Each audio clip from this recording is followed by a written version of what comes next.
I need to get a little bit longer of an intro so I can get everything running at that point in time.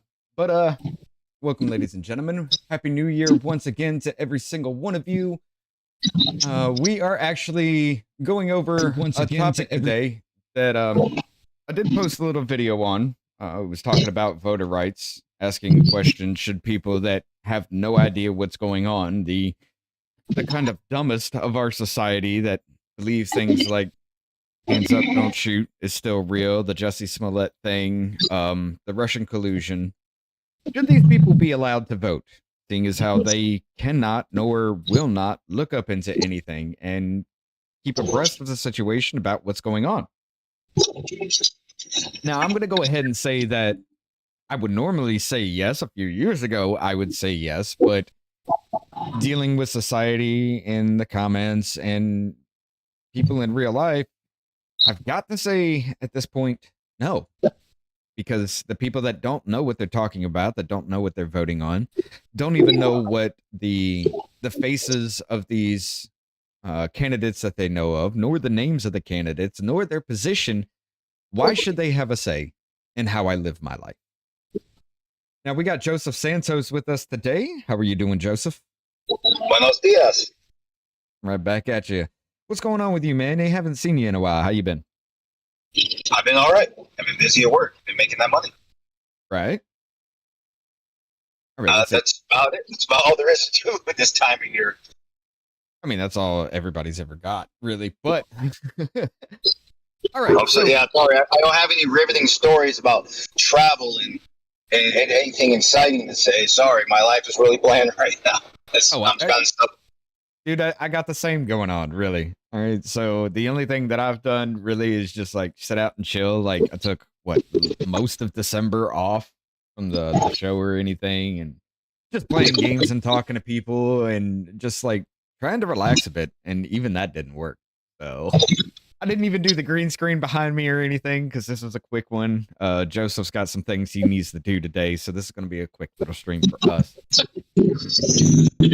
But one thing I do want to get into, I'm gonna,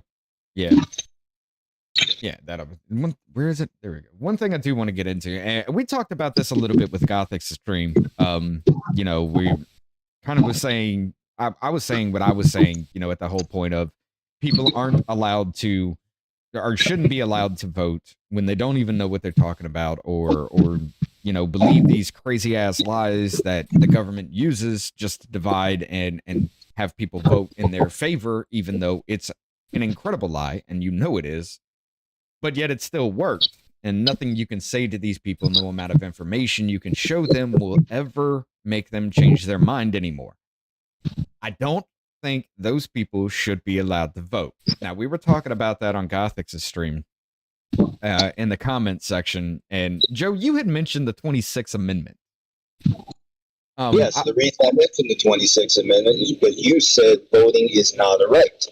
And I pointed out the 26th Amendment to point out that you were flat out wrong. You have the right to vote, but should you have the privilege to vote? A right. And it is a privilege. No, it is a privilege because the privilege. Privileges are permissions and circumstantial. The right is for you. Right. But any other right that we have does not directly affect another human being's life, does it not? Well, lots of rights do. Well, depends what you're asking. Well, yes, right. The right to vote is, but you have to understand, the right to vote means it's up to the people. What you're asking for is more government control over a right. And that's where I fight back. In a sense, yes, I will. But exactly. You also have the right to drive a car. But do you have that privilege with your license and your mental capabilities or physical disabilities? Quite clearly in your DMV paperwork that driving is a privilege, not a right. You also have California DMV is good enough to be clear. New York was clear about it too. Okay. Those are the only two states I've gotten licenses. Well, there are other states, including the state I'm in, Alabama, where it is a actual right, unless you have proven through a physical disability that you cannot operate a motor vehicle safely, mental capacity, or basically you just can't pass the test. It is, you have that right. As long as you are licensed, able to be licensed and insured, you have that right to drive. Okay. Now, that is state level. I get you. On a federal level, yes. But let me ask you a serious question. Okay. Those that believe the Russiagate hoax things, Trump had Russian collusion because of the Mueller report, and everywhere in the Mueller report says, or everywhere after that says the Mueller report was a straight lie. There was no Russian collusion. They found nothing. These people still believe it. Should they be able to impact your life because they believe a lie that they don't want to get over? Well, first off, there are people who believe the lie and there are people who perpetuate the lie. So a lie you just perpetuated, that Mueller's report came up with nothing. Mueller did report 10 counts of obstruction of justice by the President of the United States, codenamed Donald Trump at the time. The reason he is not prosecuted is because it is unconstitutional to prosecute him while he is president. And when Joe Biden's administration took over, they never actually sought charges. They had an opportunity and they didn't do it. So the statute of limitations expired, and now it doesn't matter. So while we're talking about the people who believe the lie, I'd like to know where you stand on the people who perpetuate the lie before I continue answering your question. Well, those people that continue to try to advocate for things like that, especially what we were seeing on some of these other things, like hormone or what is that hormone replacement therapy things that they don't hurt people in any way or things like that. I mean, they should go too. Hormone replacement, different from you're thinking of something else. No, hormone replacement. It's the same thing. Now, they sit there and say that like puberty blockers and things like that do absolutely no harm, and there is proven scientific evidence behind this because this was used. Blockers, not hormone replacement. And what does this have to do with what you were talking about? It's exactly what I'm talking about. You're sitting there okay, but these people who sit there and say, no, it's not harmful in any way, even though there is proven scientific fact that it is harmful to people. Mm-hmm. Yes, I still agree. They need to go as well. They need to have their rights taken away. If they're really going to, even though they know this 100%, they're still going to push for it for some kind of agenda. Yes, they shouldn't be able to have a say in my life either. So which government agency do you believe should take away your rights specifically? Which one are you willing to surrender to specifically? Seeing as how that would be a states' right issue, that would have to come down to the state. Now, in that case, there, like I said in the little chat, there needs to be some kind of a little bit of a test to know that you can follow through with the basics and actually understand what you were voting for. If you cannot, which is very easy, if you cannot put a name to a face and that name and face to a policy that is agreed upon before these tests even come out, like you said, that's a government control, and you don't like that. I do agree with that, but there is also a point where people can interfere and be like, no, that's not something that needs to be in there because that's kind of bias about that. Or but if you agree with it, then you're not making sense. If you're surrendering control to the government, it's not up to you, just like any constitutional right. You can't pick and choose what that means. You don't want them to have the control, then don't give it to them. You want them to have control. Fine if you want to surrender your rights. You just don't have to vote. No one's making you do it but you. But everything, well, of course, nobody's making me vote. I do it because. Now, I did, granted, before, I would have taken my own right away for that. Okay, because I didn't know. I just went along with whatever was said. Yes, I am advocating for 5 years ago. I wouldn't be able to vote at that point. But it is not government taking control away in any way. It is actually the people deciding themselves. Because if you can't pass that basic test to understand who your elected officials are, that is your fault, not the government's fault. Not the state government, not federal government, not local. That is your fault for not understanding who these people are. Can you take a few minutes and actually explain what you would like on this aptitude test? Point for point, please. Like I said, I mean, just something like a name, a face, without like red or blue or D or R or anything to politically affiliate with anybody. Just a name, a face, and a basic policy that they stand behind, because there's too many people out there that vote that don't know these things at all. They really don't. You know, something as easy as that, to where if you at least know the basics and the understanding of who you were trying to vote for, I'll give you that right. But if you can't tell me what, say, okay, I'll use my state for example. If you can't tell me Governor Kay Ivey's, what she looks like, who she is, her name, and if you can't tell me one thing that she advocates for in her policies, why should you be able to vote on the governor that runs my state? Why should you be able to tell me, or to vote on somebody that can tell me how to live my life when you don't even know who the hell these people are? Something as easy as that. Now, I'm not talking about like getting that deep down into it, as in like Trump's tax returns and shit like that. I don't care about that. The only thing I care about is proving that you know the very basics of what you talk about when you vote. That's what I'm talking about. Well, the most obvious problem with what you're asking for, the surrender of a right to the government, which strikes me as that is just a profoundly conservative thing to do. And now you know why I'm not a conservative. What the first problem with what you're asking for, now you give the government control, now they can pick and choose who gets to vote. Just like that was already a problem with gerrymandering. You get to pick and choose your districts and who you represent, and certain voices get omitted. So who could be the most important voices theoretically could get omitted. And that's what you're asking for. Let me enlighten you a moment.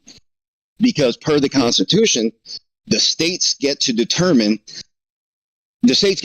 how their districts are set up and determine how that affects the president. For example, there's a reason California always gets 55 votes to whoever's president. The state constitution dictates that whichever candidate gets the majority of districts, and each county is one electoral vote, whichever candidate gets the majority gets all 55 automatically. Right. Now, obviously, you don't like Democrats. So I don't like let's go with side. They're all just shit. Honestly, let's just go that route with it. But yeah. But you champion the other side like no other, though.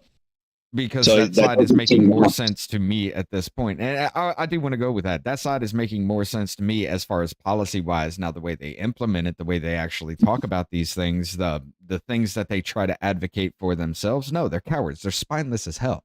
Like, they don't even try to stand up for the Second Amendment. You got they are liars trying to take away. We'll go with that later. They are liars and frauds, and we'll dissect it as well. In fact, like this. So you want them to pick and choose who gets the vote. So what you're saying is your voice is up to them, not you as an individual. Why do you want to surrender that individual right? I'm not saying give it to the government in any way. That's not what exactly I'm saying. What you're asking for. You can't pick and choose. I'm not saying give it to the government. I am saying you need to prove that you know what you're talking about. Now, if you can't prove you know what you're talking about, that's not the government's fault with that. That is yours, because you have no idea what you're trying to go into that voting block for. Okay, so if the government kicks in your door, they find something they say is illegal, it's not, you get thrown in prison for a crime you didn't do, it's your fault, not theirs, because they have the final word. That's what you're saying. No. That's what happened. I mean, that has absolutely nothing to do with proving that you know what you're voting for. Everything to do with it. And that's the part you don't realize. Rights of the people mean that the government has no say over what these rights actually mean. What you're asking for, in this case, voting rights, you want the government to have a say over what that means. You just don't realize it yet. The whole point of making it a right of the people is to keep the government from interfering with, just like speech, just like religion, assembly, and even the right to be silent. Let's try that one, because you hear that a lot from Democrats, that rights should be up to collective interpretation. Or you also have this one, a traditional conservative argument. They talk about meeting standards to exercise individual rights. So that's why they argue against background checks. You go to Texas, you can leave with a gun same day. But you go someplace like California, have a 13-day waiting period. So let's apply what you're saying. Let's give the government that control. Let's imagine a 13-day waiting period on your right to plead the fifth in court. Just take the time to process that for a little while. Just take the time to process what kind of consequences would come with giving state or federal control over the limitations of a supposed right. And then ask yourself, what if that right still exists after all is said and done? What you're asking for, don't realize it.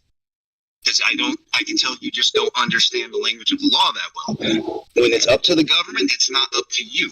It doesn't matter if you think they should, right? It's now up to them. It does not matter what you think at that point. That's the issue that leftists have with free speech. Because you're seeing this all over. They want limitations on free speech. They want hate speech regulated as a crime. And they don't understand that you don't get to pick and choose what hate speech means. It's up to the government to decide what hate speech is. So you no longer have how the government can pick and choose who that applies to, and then they can use it against you. So what you're asking for is the same problem for reasons. It's all the same. Bottom line, rights of the people belong to the people only. They're not to be regulated by the government. Now, you would know these things if you learned Constitution and not what Republicans have about this shit. Because they are. All right, I'm going to push back on you a little bit about that. Yes, I do know the Constitution, but then again, we also had a conversation where you were saying, what was it? Congress shall make no law protecting free speech, and you were just like, well, that's only because that only covers the government from that. No, that's just saying they can't make a law against anybody suppressing your speech. Congress, no, he's leaning on, like, but he was leaning on the supremacy clause, and he kept taking his interpretation. He thought it meant that if Congress can make no law, then states or no lower government can make laws either, except that's not true. Nobody can make a law about or taking away your speech in any way or curbing it. Nobody can. That's because you and I are beneficiaries of the 14th Amendment, which your friend was arguing is unconstitutional. And that's not the truth. The federal government was only regulated by the U.S. Constitution at first. The Bill of Rights was written to put limits on Congress. That's why states could limit gun rights. They could limit speech. They could impose religion. In fact, amongst the original 13 colonies, some of them, once they became states, they were still taxing people and giving to churches, which is unconstitutional today because now we have the 14th Amendment. Because the 14th Amendment is what extended the Bill of Rights to states. So now state governments cannot take away speech. State governments cannot take away guns, religion, and cannot limit assembly, except as crimes. Like, you might know unlawful assembly, at least. I think it's by federal law, unlawful assembly is 3 people committing a crime altogether. Right. So that much can be regulated, but otherwise peaceful means cannot be regulated. But before the 14th Amendment, yes, they all could be regulated. Peaceful assembly is actually still regulated because you need a permit for that. They need to okay the fact that you could, yes. To make a peaceful assembly for a protest, you need a permit for that, which means whoever, state, federal, local, they need to okay your right to protest. That is still an infringement. No, what we're doing right here is called peaceful assembly. We have a right to peacefully speak to each other. Right. We have the right to. Right. This cannot be right. Peaceful assembly is also protest as well. As long as you can gather as many people as you want, as long as you are not breaking a law, that is still peaceful assembly. But yet, to make it a protest or anything like that, you need a permit. If you do not have a permit, and even if it happens organically, if you do not have that permit, they will come and shut your ass down. Here's where you're confused. That's not all of it. It's that means, in other words, cops cannot go up to 3 strangers and tell them all separate. No. Can't do it. But they do it anyway. City parks, because city parks are regulated. This is something people don't read. Town charters and city charters, they outline the limitations of city properties. Like large groupings, by example. Or like fire, using a grill fire over at a city park.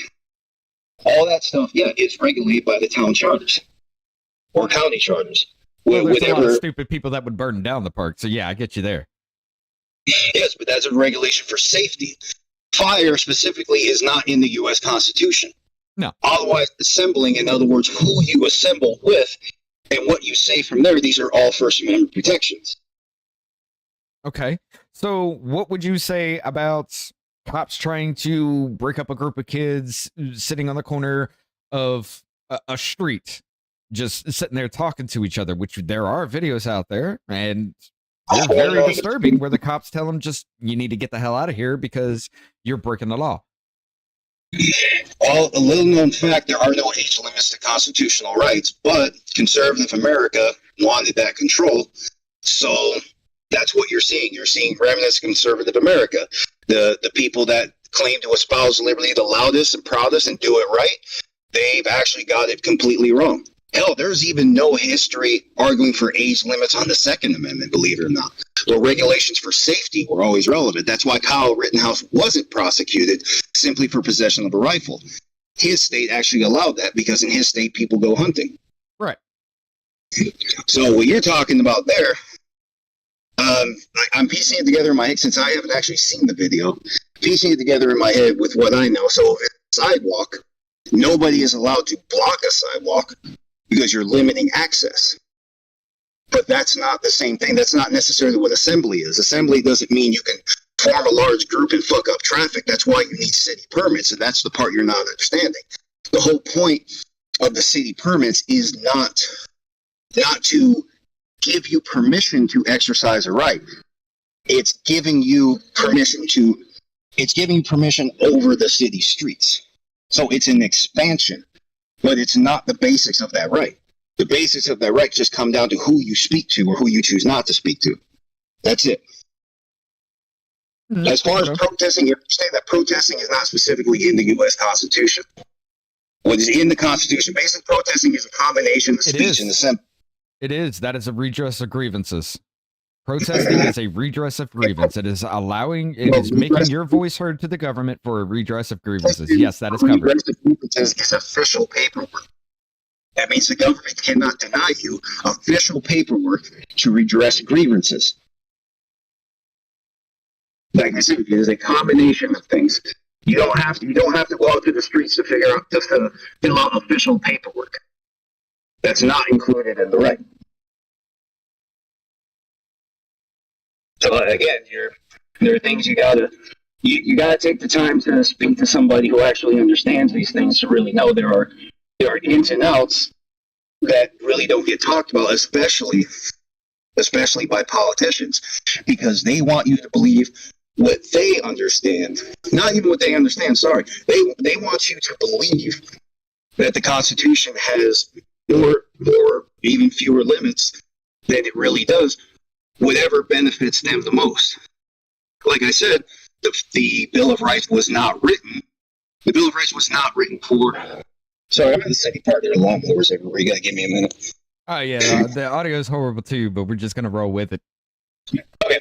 Well, anyway, keep in mind the Bill of Rights was written for the federal government, so the states could impose religion if they want, and that's why Republicans are states' rights, because they don't like the 14th Amendment. The 14th Amendment is the one that gives you all protections of the Bill of Rights. That's what the Privileges and Immunities Clause was for, amongst equal protections of the law, and further extended by the Due Process Clause that says the states cannot deny you due process. All those protections they want gone, because the whole states' right thing, and that's something that Republican voters don't get, or maybe they don't care. States' rights means state legislature has the final word, not the people. Democrats are federalists. They want the federal government to have the final word, not the people. I am people's rights, and neither of these two movements are people's rights. They are states' rights or federal rights, respectively. So that's what people don't understand. They're voting for two frauds. They're voting for two great liars that know how to tell you what you want to hear. And because they know most people do not understand the language of the U.S. Constitution. They don't understand the language of law, period, let alone the U.S. Constitution. So they're playing on the fact that most people just don't understand what the hell they're talking about, what they're voting for. So by the standard you introduced into into this conversation where your positions are, you argued you don't know what you're talking about, you shouldn't be voting. So you should not be voting because you have not actually taken the time to understand the implications of what you're voting for. You want to vote for a states' rights movement that wants to take rights from the people in favor of the state. Now, they told you it's the same, it's that rights of the state are rights of the people. That is false. That's why even your state constitution separates rights of the people, like speech, assembly, and religion, from rights of the state, like legislative rights over criminal acts. They have always been two different things. But they don't really tell you that in this kind of detail, and that's for good reason.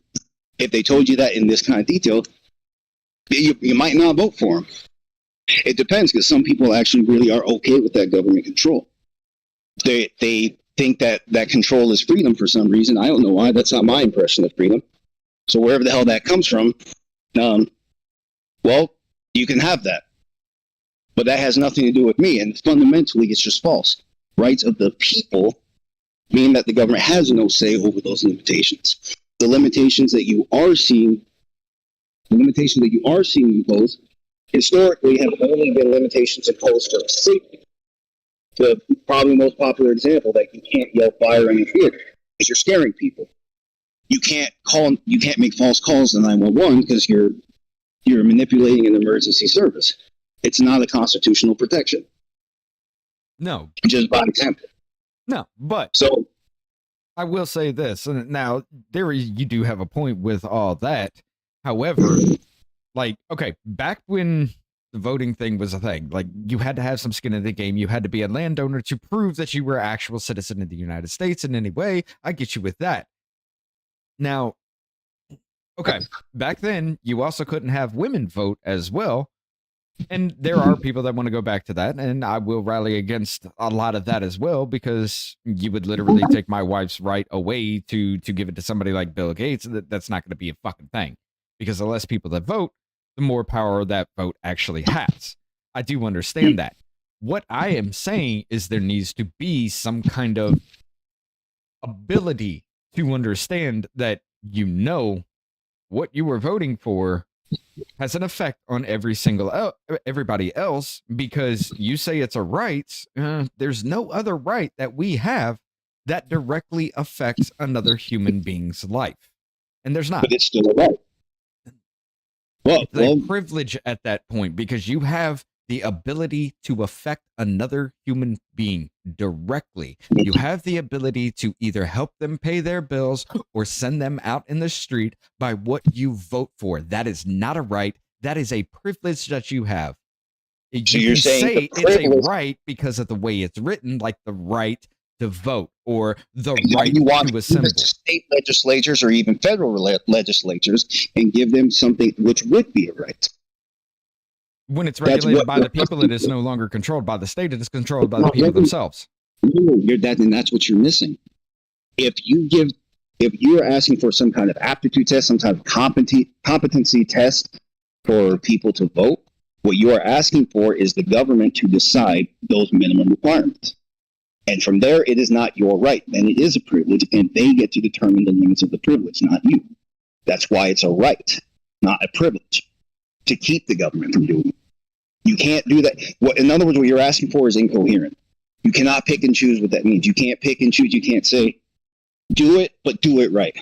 That's exactly what is dictating everybody's thoughts in politics right now. They're all voting for an autonomous government, or trying to anyway. They're all trying to vote for an autonomous government that never works against the people, and it doesn't work. That is not how this works. In this republic, the people are supposed to watch.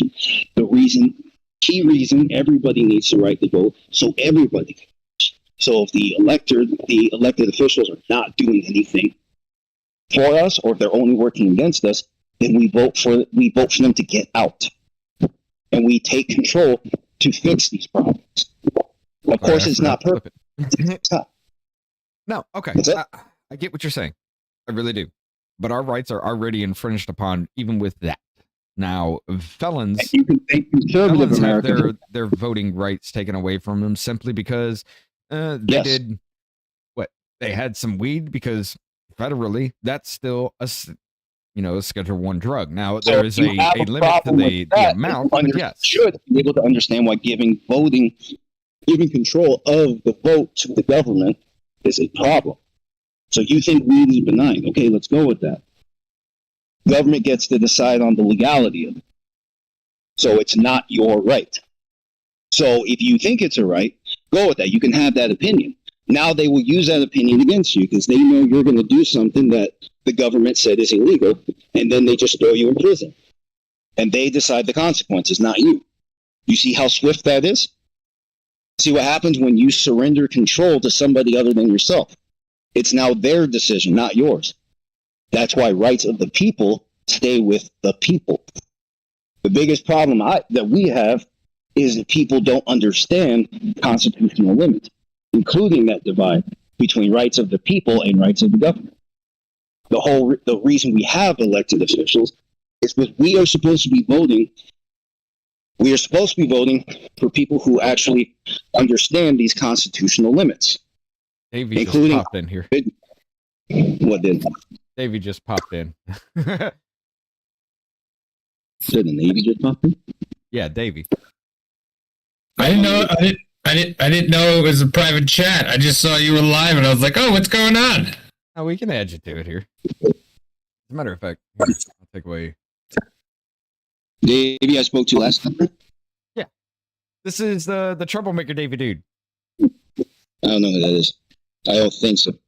That is me. I am the maker of troubles. I just say things that come to my head, and sometimes it causes issues. Well, I only see your host. I don't see you. But yeah, I do get what you're saying here, Joe. What? Good morning or afternoon, respectively, whatever is appropriate to you, sir. And then go ahead. I do get what you were saying, though, Joe. It can be manipulated, like I said in the video at the end. Now, this isn't a foolproof plan. This is just something to get this off the ground. Why are you going to surrender a right to a government official? Why do you think you are too irresponsible to have it for yourself? I'm not saying I'm irresponsible. I'm saying there are a ton of other people out there that are irresponsible as hell and should not have the effect on my life like we have seen for so damn long. They are the people. The right, the privileges or the rules that apply to them apply to you. In fact, you, if anything, you would be ruining their life because you want to take away a right and give it to the government. So shouldn't you be disqualified just for that statement alone if what you're saying is true? If I can prove I know what I'm talking about when I go in there to that voting block to hit who I want to vote for despite the policy because I think that's a good policy that we need to have, absolutely not. But if you go in there and not knowing even who the hell these people's names are and you vote DRR just because, well, that's why you got some Satanists that were actually elected to a government position or a state government position, even though they were saying, hey, I'm perfect, I'm a good Christian, but yet in everything, even their website, they're a Satanist because they didn't look into it. It's also why, now this is hotly argued, but it is also why that they actually elected in New York, they elected a dead man into office. Now people say he was on that ballot beforehand. This dude died a couple months before the election actually happened, which means you could have removed him, the state, what is it, the commission, county, whatever the fuck. The county supervisors was? The county supervisors. Slut? Well, the person that oversees the elections. What Katie Hobbs was, what who was that? The elections official. At what level? Yeah, I think that. Well, but anyway, that position, they could have removed that man from the voter rolls, or from the voter registration, from the candidacy at all, and reprinted those ballots yet again. To cover the fact that dude has already passed away, yet they voted a dead man into office, creating another election because they didn't know. Third time, are you talking about the secretary, state secretary? Secretary of State or something like that. I don't remember exactly what the position is. Well, because I think that's who regulates the vote in California, and what you're asking for would actually be unconstitutional because, yes, they died, but if the Constitution does not say you disqualify for for elected office after death, then you don't just go and remove the vote. It might make sense to you, but it's still unconstitutional. Yeah, the Secretary of State. That's it. Okay, good. So that means they would have had to wait for the position to actually expire, or they would have had to wait for the voters to pick someone else, or let's say this dead man somehow did get into if he did get the final vote by process, they have to determine after the vote he's dead. Then they have to have a special election. It's complicated like that. I know it's messy, but let's imagine this. You run for office and everybody thinks you're the guy that's going to make all the big changes that need to be made. But there's a mistake. Your social security number is no longer valid, and now you're just kicked off. That's what happens when you give the government control. The Constitution is supposed to dictate, at state and federal levels, by the way, it's supposed to dictate the minimum rules that the government follows. So I just want to show you all this real quick. Like I was looking up this dead man wins election shit. Go to NBC 10 Philadelphia. They give me a login screen. Like this is a back portal or something to that. I guess I don't know, but yeah, that exists. I just wanted to show that, but no, it's Republican died of COVID. Oh, you son of a bitch! But anyway, this dude died of COVID and everything, and he was apparently it's happened before in North Dakota. Died of coronavirus back in October. Voters put him in. In other words, there is a process in the constitutions for removing names from the ballot, and if death isn't one of them, then you don't do it. And there, that's no. Okay, forefathers did not see COVID coming. But then again, that's also one of those ones where death is kind of it's a given because dead men can't do shit for your state. It doesn't matter if it's in there or not. That should be a given that they need to be removed. Excuse me, they can vote. Hello. No, these are the candidates for voting. Still, dead men can vote.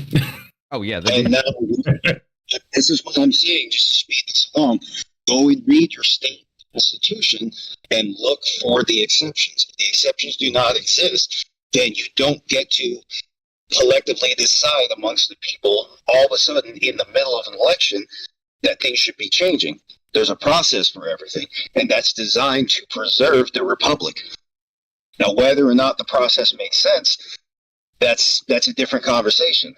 But fundamentally, the process is there to protect the republic. So let's take what you're saying at face value. So you think the fact that he's dead automatically means you should just go against written rules and just pull the name off the ballot. Then that means nothing is stopping anyone from pulling a living person off the ballot.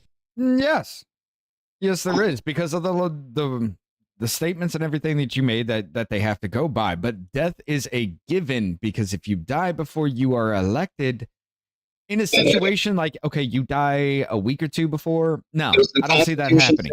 But if he dies months before then, yes, that name needs to be removed so people don't vote for a dead man. It's the government. It takes them forever to do anything. Okay, but does the Constitution say to remove the dead man's name immediately? Yes or no? I'm honestly not sure about that. Okay. I'm going to say probably not, because they didn't consider dead men would be voted into office, because who thinks about something like that? Because it's an unwritten thought. Well, if they're dead, they can't be voted in. Right. So then you don't go against the process. You don't go against the written process. That's how constitutions work. When people start picking and choosing what constitutions mean, well, then you have the political landscape that we're in right now. And good fucking luck getting out of it, because that precedent has been set for so long. I don't think modern government even knows how to function without it. But if stupid people want to vote for a dead person, then they're stupid, and they get what they deserve. Yeah, just like they voted for the guy who, went to prison, who was in prison, and he won even while he was in prison. Yeah, And now let's think about what you're saying. Okay, but let's think about what you're saying. He's dead. So here's what happens. He gets majority vote, and he doesn't ever show up to take his paperwork because he's dead. He can't actually be given his final paperwork solidifying the election results. So you go back to the process. What does it say? Because remember, you don't have to take, if you are voted into an office, you do not have to get that final paperwork. You can be voted, like you could be voted for fucking sheriff and you didn't even know about. And then when it comes time to finalize the vote, you have the choice. Do you take that paperwork, yes or no? So he's there to take the paperwork. But then can't somebody just put somebody else in? Like they were talking about the one of the senators in Pennsylvania who was going to just take Fetterman out and just put who we wanted in. Can't they do that instead? I didn't follow that report. It's so that's a Senate, so that's up to there are some regulations up to the state. Again, you'd have to look at their constitution. I really don't know as far as just hand picking, because I know that's what somebody's trying to argue that to the Supreme Court right now, that the votes should be irrelevant, should be just be entirely up to the states, which again is already determined not to be true. But they're going to try their hand, they're going to give it a shot. But for the exact case you're talking about, I actually don't know. So the best answer I could give you is look at the Constitution. What does it say? What is the process? And you got to go from there. But actually all throughout, do not create exceptions that do not exist. Like I said, either of you run for office, let's go with what you're saying. Let's say you run for office, everyone has faith in you, and suddenly your name is pulled. It's not in the process to do it, but it's not in the process of pulling that guy's name either. Just because you think it's a given, that does not mean it's constitutional. So ultimately, what matters is what is constitutional. You're not asking for constitutional, you're asking for something else. But if you think this thought process of yours is appropriate for the process, put it in the Constitution. Now it's a different discussion. But if it's not there, then don't just go against it for convenience. Because look at where we're at. Hell, a lot of things, I do. And a lot of things law enforcement are based on misinterpretations, mostly of the Fourth Amendment, that basically give immunity that was not specifically, it's not even implied in the Constitution. It's not an enumerated or an implicit right. It's a plain misconstrued interpretation of the Fourth Amendment. So if you have questions for law enforcement and the legitimacy of that, well, look what happens when courts pick and choose what the Constitution means, and they give themselves the final word. So that should show you the error in the way you're thinking right now. When people pick and choose from the fundamentals, change that meaning, and then it's applied, well, things go wrong. So you should be looking to what is firmly written above all, you really should be looking to what is firmly written. And I get what you're saying. I get what you're saying. And what is currently written, a lot of it does need to be changed and clarified to kind of go up. Now, would I do that right now? The political climate, who has control and what they've been pushing for? Absolutely not. Because if a convention of states at this point would be disastrous for us. 100%, it would. If you're going to sit there and call a convention of states against, let's say, the Second Amendment, now, what are they going to clarify? Because it says the right of the people to keep and bear arms shall not be infringed. Yet there is infringement everywhere we turn. It is very unconstitutional. Like I said before, even the laws that we agree with, it's still unconstitutional. Would we change that now? I'm scared to. How you're more concerned with voting than you are with guns. No, because I'm sorry, it doesn't matter unless you were mentally unfit. You should never be able to have any kind of law or legislature or anything like that to affect you carrying. Unless you were proven to be unfit, unless you were proven to be a very dangerous person, no. And where is that in the Constitution? It's not. That's the point, though. It's still an infringement. Like I said, the laws that we agree with are still an infringement. So you don't want people to have any kind of say over what a right of the people actually means, correct? No, what I am saying is people that don't know what the hell they're talking about, don't know what they're voting on, can't even tell you a name or a face of who they're actually writing down on that ballot should not have a say in my life. It has nothing to do.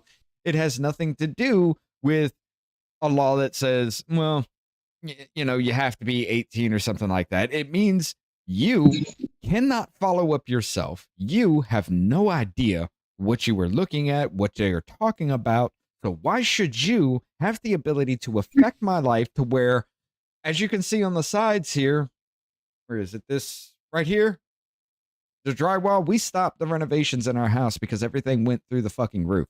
We had literally a plan and we had to stop that because inflation went through the roofs. The cost of goods went up. Everything went up to where now me and my wife, who literally together make damn near $70,000 a year, we're barely scraping by. And Republicans aren't lowering taxes so that you can afford things. I just want to point that out. No. Like I said, both sides are fucking shitty. Both sides are. But it is the overspending of money that has, here in the United States, that has caused this to happen with me and my wife. Now we're going to get to the point to where we're going to spend more money putting into the house than we'll ever get selling it.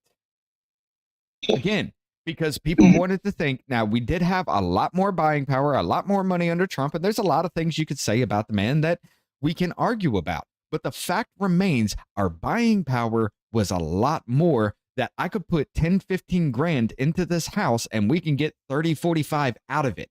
Now I got to put 35 into the house and get 10 out of it because people thought Trump was a racist. He needs to go.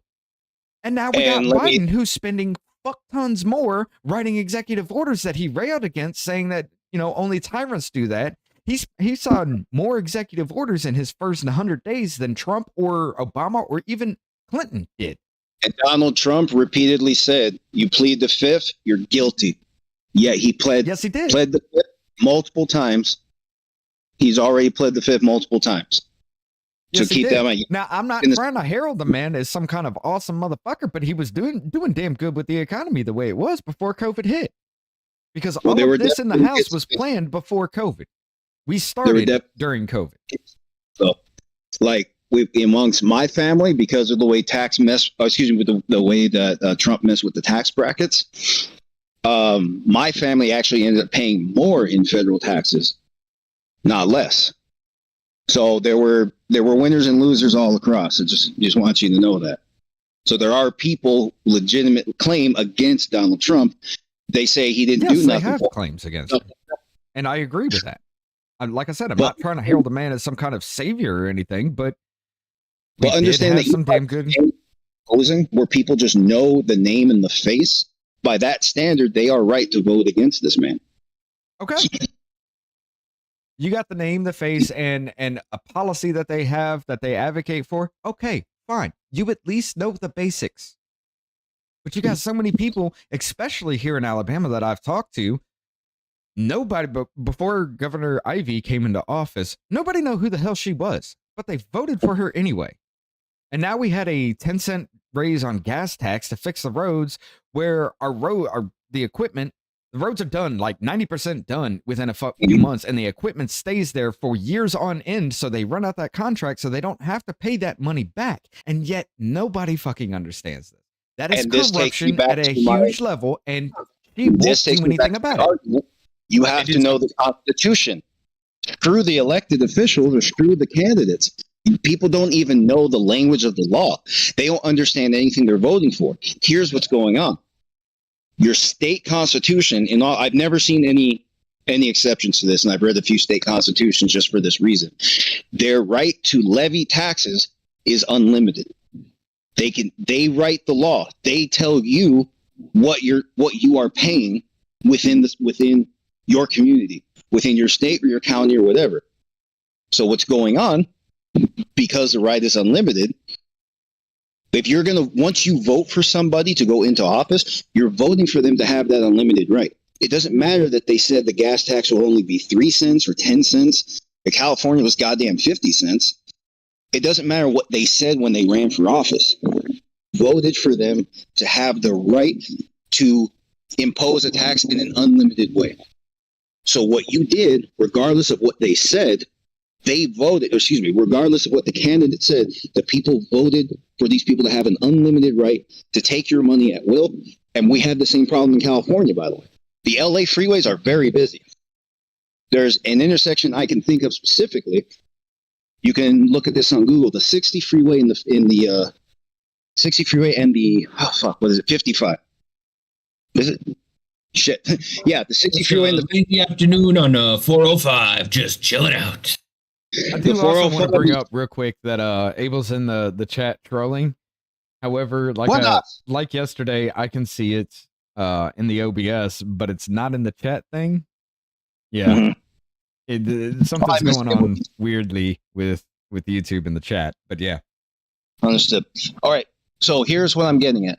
You say an aptitude test, and it doesn't matter because if you put an aptitude test in front of the vote, so now what you're going to get are maybe fewer people voting, but you're still going to get a shit ton of people that don't even understand their constitutions. So they're going that's a different issue altogether then. And that's my point. Your entire position is wrong-headed. And that's what I'm saying. You don't understand what you're asking for. And I knew that when you said that voting was a privilege, not a right.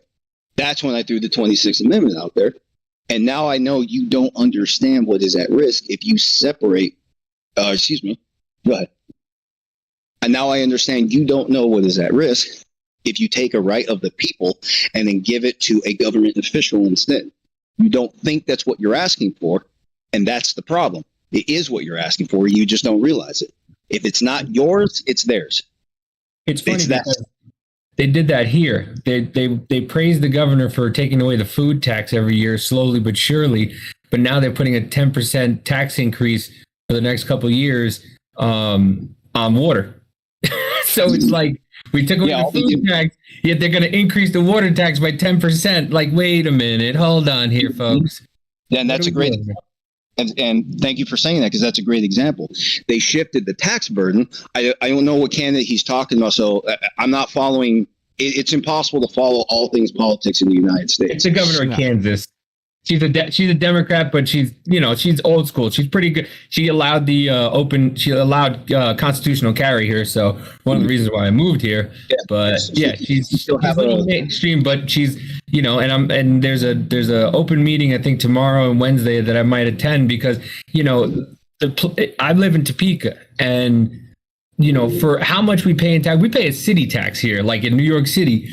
And like for you to pay all these taxes and for the roads to be garbage, for homeless people to be on every corner, for the places to look run down like they are, like what am I paying all these taxes for? Like exactly. I mean, that's what I was saying with our road system. That it all sits there just so they don't have to give the money back until like a week or two before it's supposed to open, and then they paint it and remove the barricades.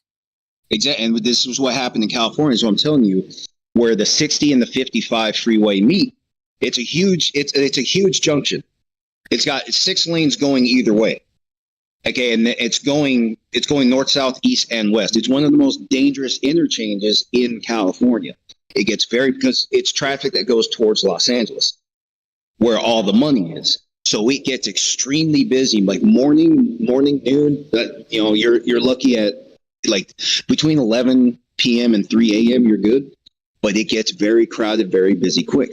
Now, the gas tax in California was also raised to repave freeways, and it was also raised to give funding to cities so they could have their own roads done. So here's what happened. All they did was repave roads that didn't even need it. And as busy as these streets are, there weren't that many cracks in the ground. In fact, I didn't even see any potholes before it was redone. But they have done it. I think they've done it at least twice since the gas tax was imposed over here. And for no reason. All it does is fuck up traffic. And now they painted signs on the road that weren't even there before. So 57 freeway is what I'm looking for. So 60, 57 freeway. Now you have freshly painted signs on the road that say 60 or 57 respectively. And they weren't there before. No one was asking for that. So now instead of that one sign over the bridge, or excuse me, next to the bridge, so that you can read it when you're going east and west, now you have at least 3 more that weren't there before. And all thanks to a gas tax increase that California voters were fooled into voting for because they did not understand the language of the law. And the aptitude you have the same problem we have here. And that's the problem with what you're asking. You are asking, like it or not, you are asking for the government to have the final word over these aptitude tests or whatever it is that you think this test is going to be. You are asking for them to have the final word over whether or not you qualify to vote. It doesn't matter if you think you're going to pass. It's not up to you. Once it's up to them, it can be as political as you want. Like I said, California constitutional law says the first candidate to get the majority of the votes gets all 55 electoral votes that the state has to offer. And they can make that as political as they want. You want them to pick and choose who votes? Okay, so they can pick and choose an age limit. They want a younger demographic, so they'll say only people between the ages of 18, we'll say 1845, just to make sure we've got them all. And so though they're probably, it's majority Democrat here anyway, like it or not. But now they can make it even worse. And now they get to, not only do they get to, basically they'll stay in office because they get to control their voters. They get to siphon the vote to themselves. It's a promise that they will win.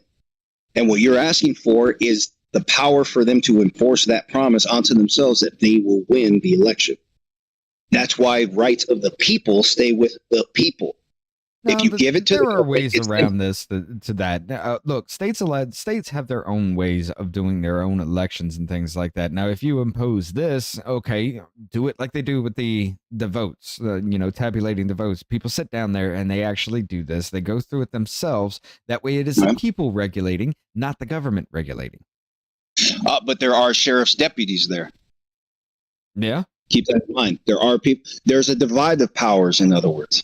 And there is an answer list that they must go by. If they go past that answer list, now they are, what is it? I guess you would say meddling in elections is the best way to say it for YouTube. But here's the thing: there is law at play. Whether or not you like it. Now, who is the beneficiary of the law written? That's the most important question. As far as I can tell, it's not really the question people want answered. They want the laws to exist, but they haven't actually examined these things for cause and effect, like yourself demanding an aptitude test for people before they can vote. Because, like I said, you give it to the government, they can pick and choose who votes, who does not.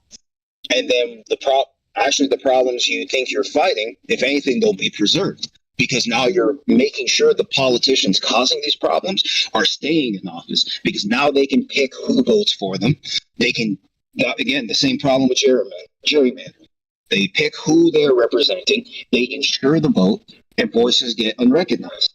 And problems just keep on coming. And all because people don't even understand the language of the law. So never mind the aptitude test. The aptitude test is a joke. People don't understand the Constitution. They don't understand the legal language that's being applied. Like, here's a good example. If you're in a self-defense case, so you're on trial, you're pleading self-defense, you're going to be held to what is typically called the reasonable man standard. Just spitball. What do you think reasonable man is? Either one of you. Reasonable man? It's called the reasonable man standard, yes.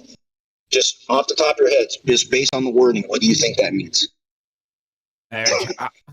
Honestly, I'm honestly don't know because what's reasonable to me is not reasonable to you, apparently, from what we're seeing here. So, yeah, that wouldn't be able to answer. But it's also like the Inflation Reduction Act that's supposed to lower inflation, but actually increases it. So you're talking about the same thing with that. It's the wording.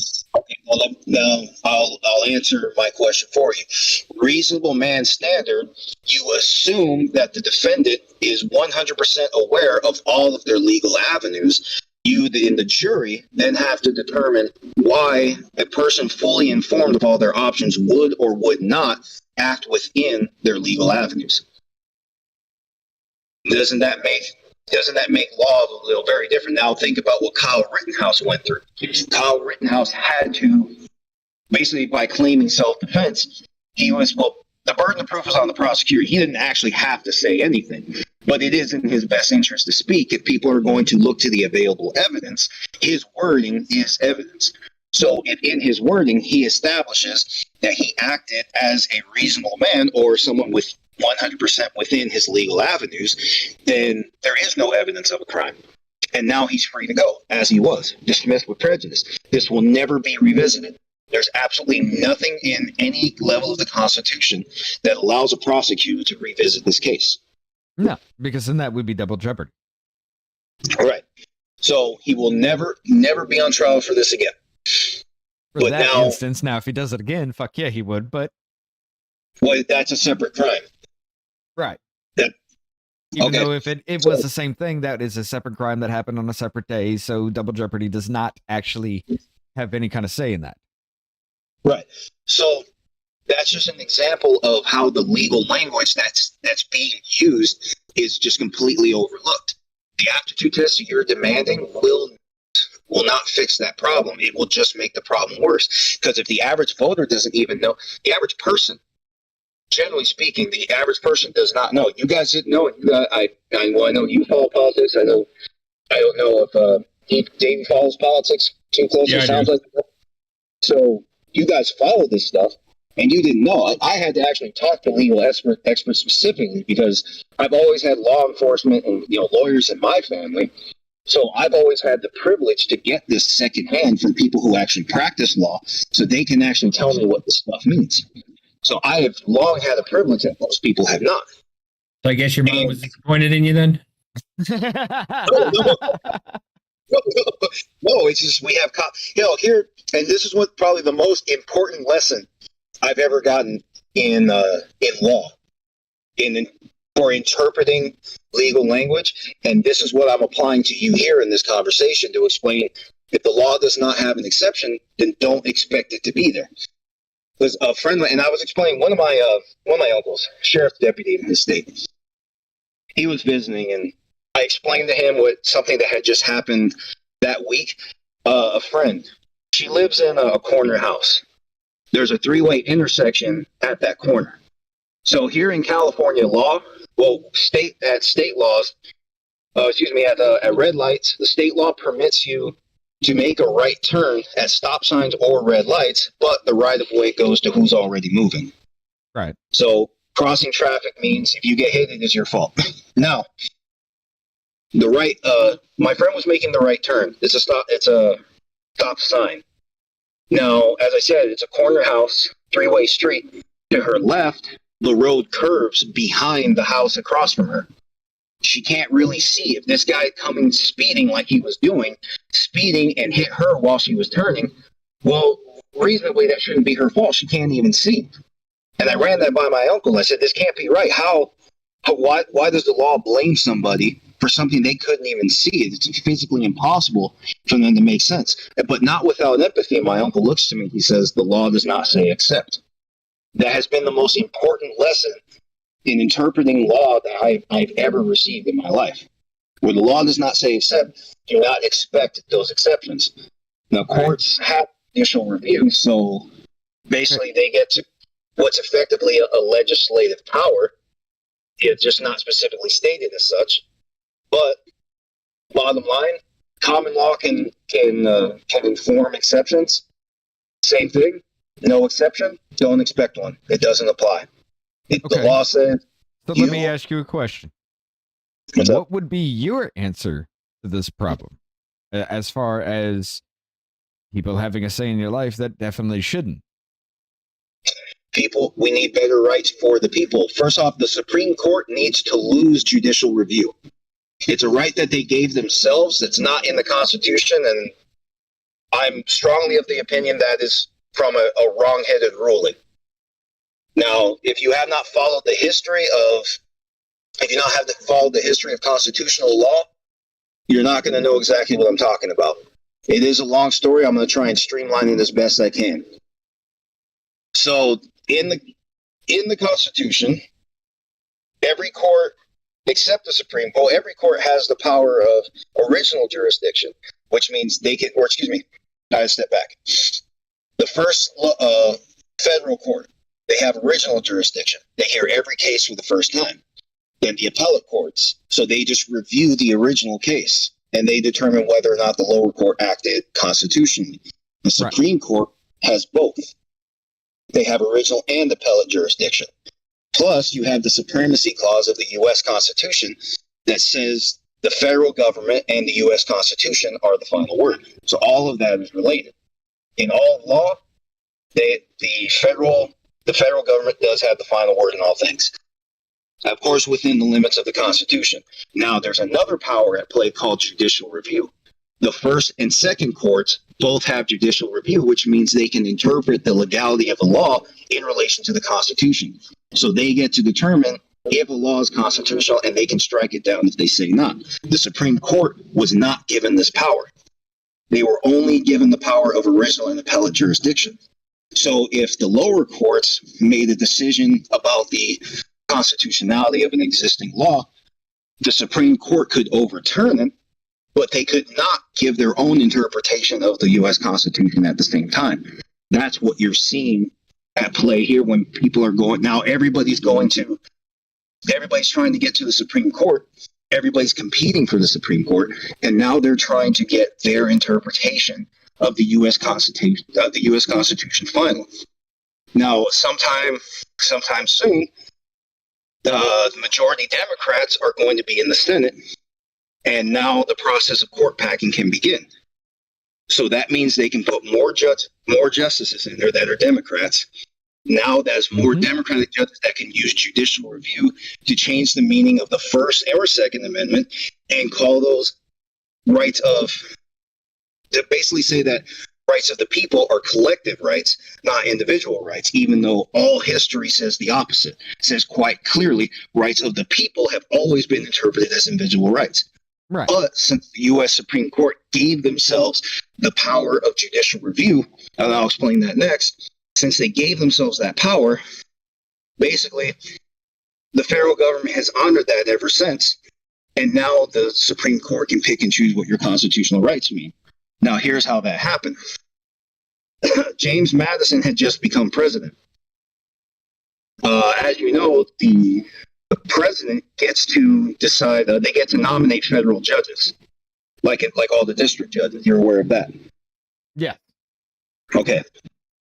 So what happened, Madison did not want to give the final paperwork to one of the judges that was elected by the previous guy.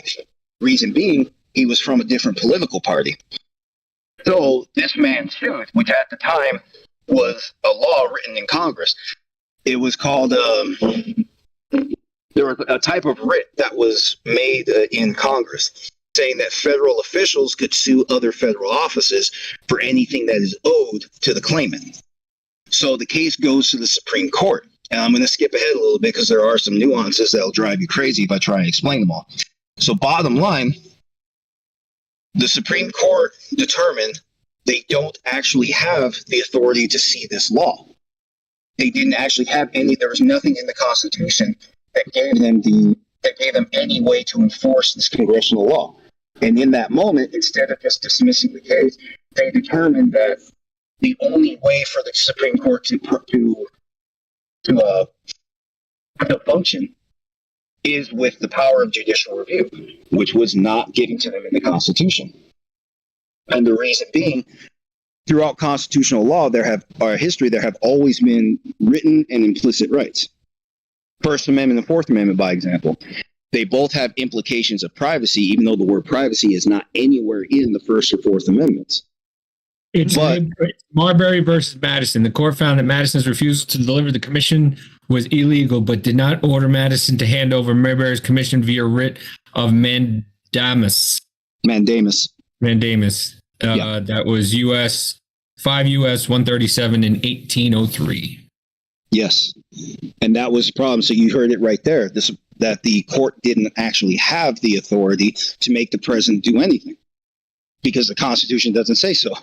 So, right. But here's the law, the writ of mandamus by the law that was written in Congress said that the law that was written in Congress was meant to give the Supreme Court a power they did not have. So the court determined that this law is unconstitutional, and they struck it down from there, and they've given themselves the power of judicial review ever since.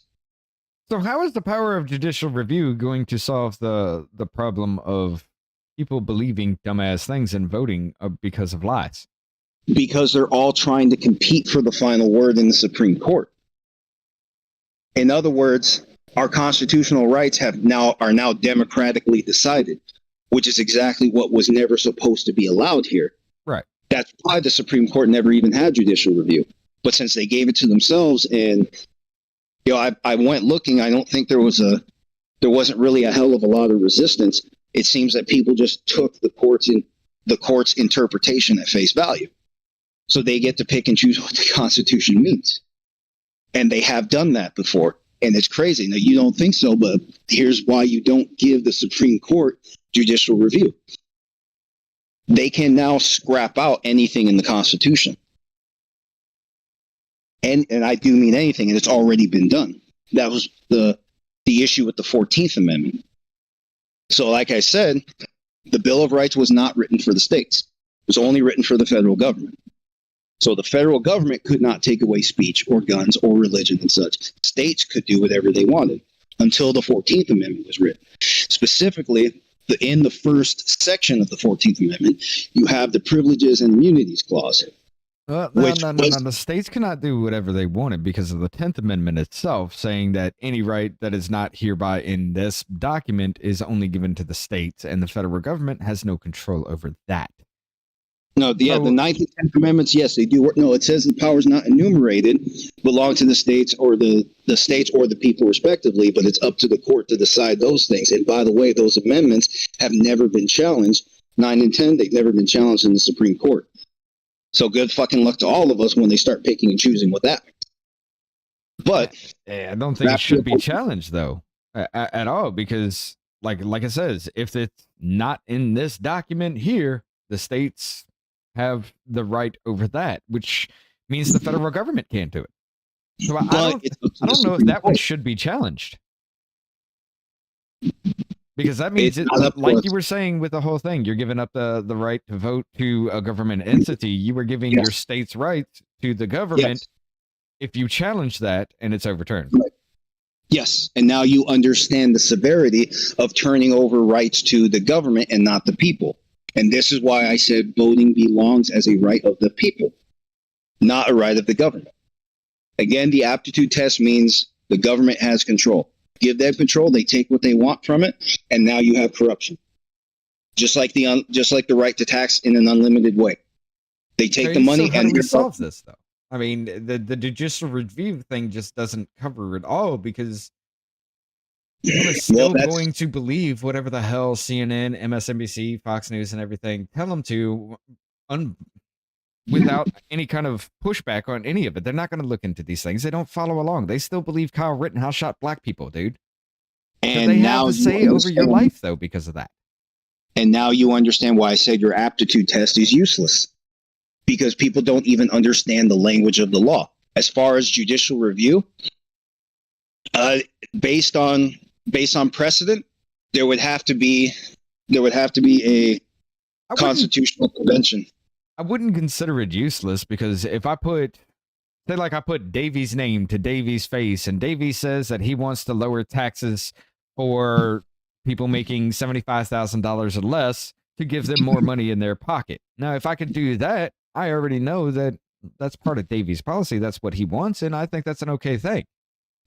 And I will explain to you why that doesn't mean as much as you think, because California, by and large, is Democratic.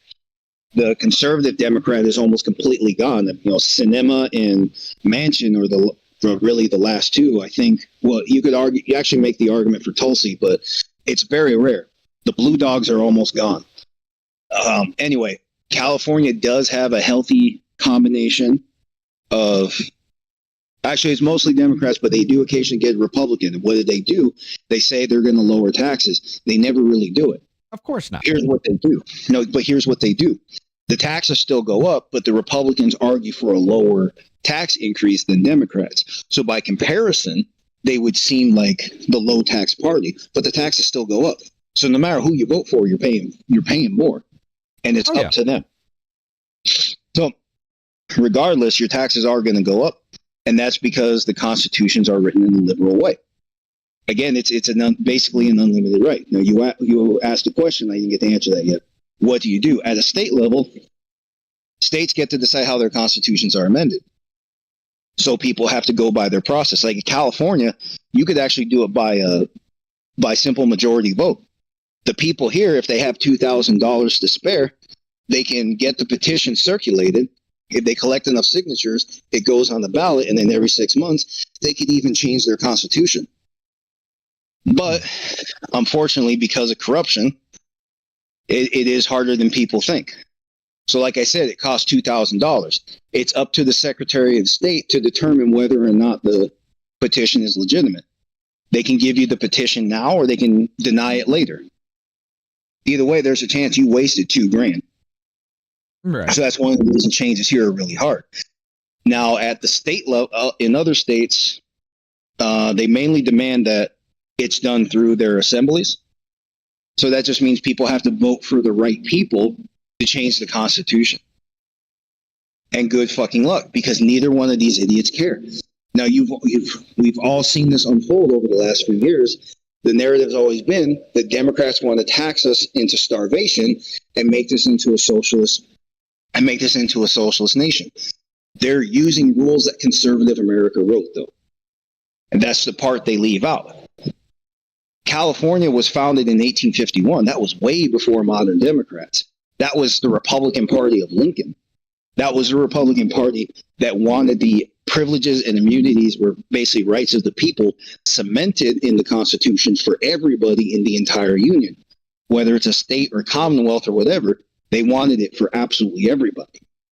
Right. Those are the people that wrote the rules, but they wrote the rules, again, they wrote those rules in an unlimited way. So now they can take the tax all they want. Democrats, they can take as much of our money as they want. There is nothing to stop them. The federal government can't stop them.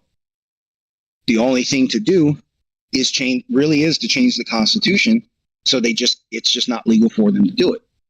But like I said, good fucking luck, because Republicans don't want that law changed. They want the ability to take your money too. They just don't want Democrats to have it. That's the only reason they talk. That's the reason they talk all everything they do. And that's why I'm not supporting any of these guys. Like I said, one is a federalist, one is states' rights. Neither of these people are people's rights. All they need us for is the tax money. That's the only thing they've ever needed us for. Okay. I get your point with that, and you are right. So, to answer your question, what is there to do? The only thing to do is change the law. There's also one other possibility, nullification, where states really just opt not to follow the federal government. Well, again, good fucking luck with that. Because you have the political divide at play. With the political divide at play, whether or not you acknowledge the federal government really just comes down to whose side you're on. So it's basically, it would be up to your governor. If your governor says we're not going to follow the federal government, that depends on your governor's political allegiance. But the allegiance is not to you. The allegiance is by all means to the party. So this is why I'm saying everybody in the modern parties, they just have to be voted out. There are no two ways about it. Everybody that's in modern Republican Democrat parties, they all just need to be removed. And people need to go back to what the country was really supposed to be built on. The average person is supposed to be able to run for any office. Hell, the average person historically has been able to run for sheriff as long as they're of a voting age. Yep. That's one of the oldest things in state constitutions. That contrary to what progressives say about policing as we know it didn't start in the 1950s. The fucking sheriff's department has been in every state constitution almost since the beginning. And that's how policing was regulated. There was the divide of power. The people vote for the sheriff. Now, they don't write the laws, obviously, but people vote for the sheriff. The sheriff gets to pick the deputies. So now there's a three-way divide. The deputies aren't doing a good job. The sheriff has at-will termination at his control. The sheriff can at-will say, you get out. As far as legal repercussions from there, that's different. That's up to legislation. But it shows how the power is divided. You also saw a lot of sheriffs did not enforce mandates that were going around in 2020. And now that's something else for you to think about, because Republicans have always said they are the party of law and order. The mandates were lawful, but Republicans went against them. They called on all sheriffs not to enforce those mandates. And there's a reason for that, because those are elected officials. Within their discretion, they can decide, or in this case, in the sheriff specifically, within his discretion as a sheriff, he actually does get to decide which laws the deputies are enforcing. You also have people doing that for, like there was one sheriff in Washington I'm aware of. He wouldn't enforce certain gun legislation because he thought it was unconstitutional. And if he says to the deputies, don't do it, then it doesn't get done. And that's constitutional because he has discretion and it's constitutionally afforded. That is a measure against the kind of corruption that we have. Sorry, go ahead. That's actually I was going to close with that, because it's not me. It's funny that you say that, you growing up, people are telling you anybody can be president and anything like that. And you grow up to believe that. And then when you get to an age where you realize that's not true, you get everybody. It was funny how everybody's like, well, Trump is just an entertainment guy. How can he be president? He's not president. He's not fit, or he's not. Listen, growing up, anybody, huh? JFK.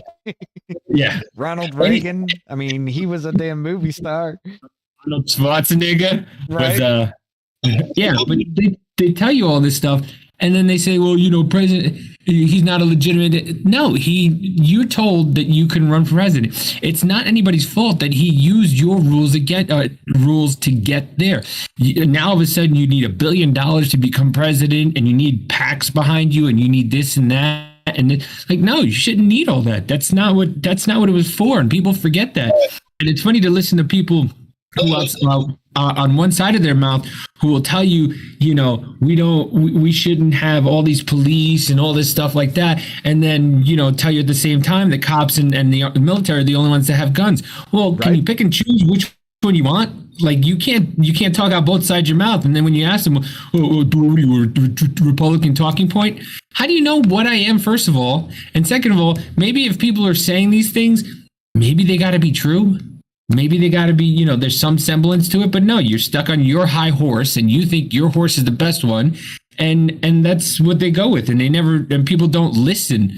That's a problem. People don't listen to each other. People just want to wait until it's their turn to talk. And then it's like, jump rope. It's like, all right, is it my turn yet? Is it my turn yet? Is it my turn yet? Well, are you listening? No. And that brings me to an answer to your question. Finally, there's the one solution left is honestly the least attractive one. That's because of the political divide. The average person just needs to wise up to what the language of the law actually is. Now, a lot of people, they learn the things they want to learn and they go from there. So a lot of people know that the Constitution can be amended all up and down.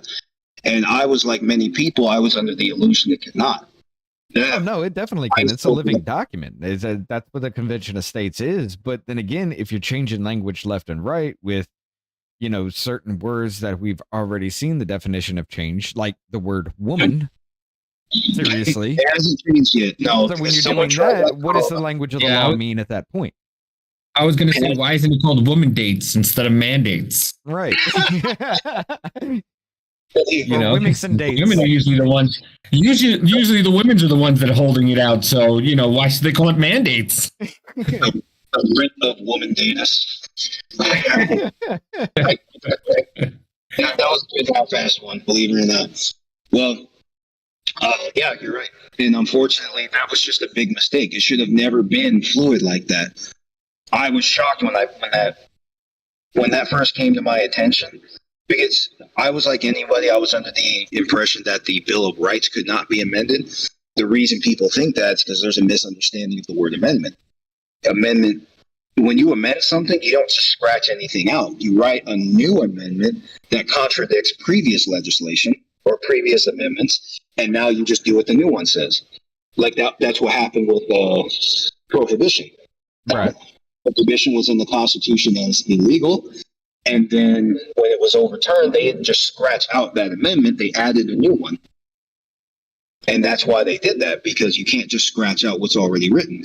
But in that just becomes way too much to where then you'll have laws on the books like you can't have an ice cream cone in your back pocket on a Sunday. Right. I mean, it's not going to solve that problem, you know? And this is where, well, here's the thing. The 14th Amendment was supposed to put serious limits on a lot of these problems, but thanks to the Supreme Court exercising judicial review, they took a lot of that away. Now, again, Bill of Rights written for the federal government, not the states, until the 14th Amendment came along. Then came this series of events called slaughterhouse cases, which basically some guys that ran the slaughterhouse, they took their state to court because of some legislation at a state level that was written. They said they were denied due process of law that's guaranteed by the 14th Amendment.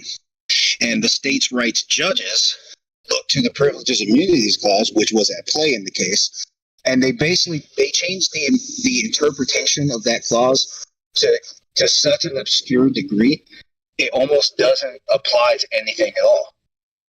He basically changed it to mean that only the Privileges and Immunities Clause was meant to prevent ships from being denied access to waterways, and then, like, amongst a few other things. But it's not what the intention was. The intention was that any privileges and immunities of the people, like your constitutional rights, they were supposed to now be extended to the states. It is now the state's obligation to enforce it. And that's further captured by the Due Process Clause that says no state shall deny due process. Okay. But because of you, go ahead. What's wrong with just getting rid of all the amendments and just leaving the Bill of Rights? Because there's nothing in the Bill of Rights that states sex, that states gender, that states race, nothing like that. The first 10 Bill of Rights are basically, what the no person, like the for no person shall be held to answer for capital or otherwise infamous crimes. Like, what's wrong with just the 10 first amendments and then just get rid of the rest of them? You're saying just abolish the federal government altogether? I guess that's what I guess. So yeah, it has become that damn dangerous. That's what I'm saying. All right. Well, today we actually are depending, and we have been depending on the U.S. Supreme Court for a very long time, because when states ignore due process because of the 14th Amendment, we would take it to a federal court, and they would make the states do it right. So the federal government has always been, remember, this is a republic, contrary to what progressives tell you. This is a republic, which means that the powers are supposed to be divided, but in a right-minded republic, the rights of the people are supposed to be the emphasis. But what we're seeing are two movements lying to the people for the vote so that they can make it either a federalist movement or a states' rights movement, respectively. The rights of the people come second if they're relevant at all. So the problem... So basically, what I'm saying is, as things stand right now, we do need the federal courts for when they actually do act lawfully and enforce the Bill of Rights. Because if we don't, bottom line, guys, you have to understand, a republic means the people's rights come first. If there's no one there making sure the people's rights come first, there is no republic. Now we just have monarchy that was never supposed to be here. Mm-hmm. It's just funny because pretty much the Bill of Rights are plain and simple. It's very easy to read. And then when you start to get, like you say, people don't read the Constitution of their state, it's drawn up by lawyers. So that way it confuses the hell out of people. And I think that's the problem, is all this stuff is confusing.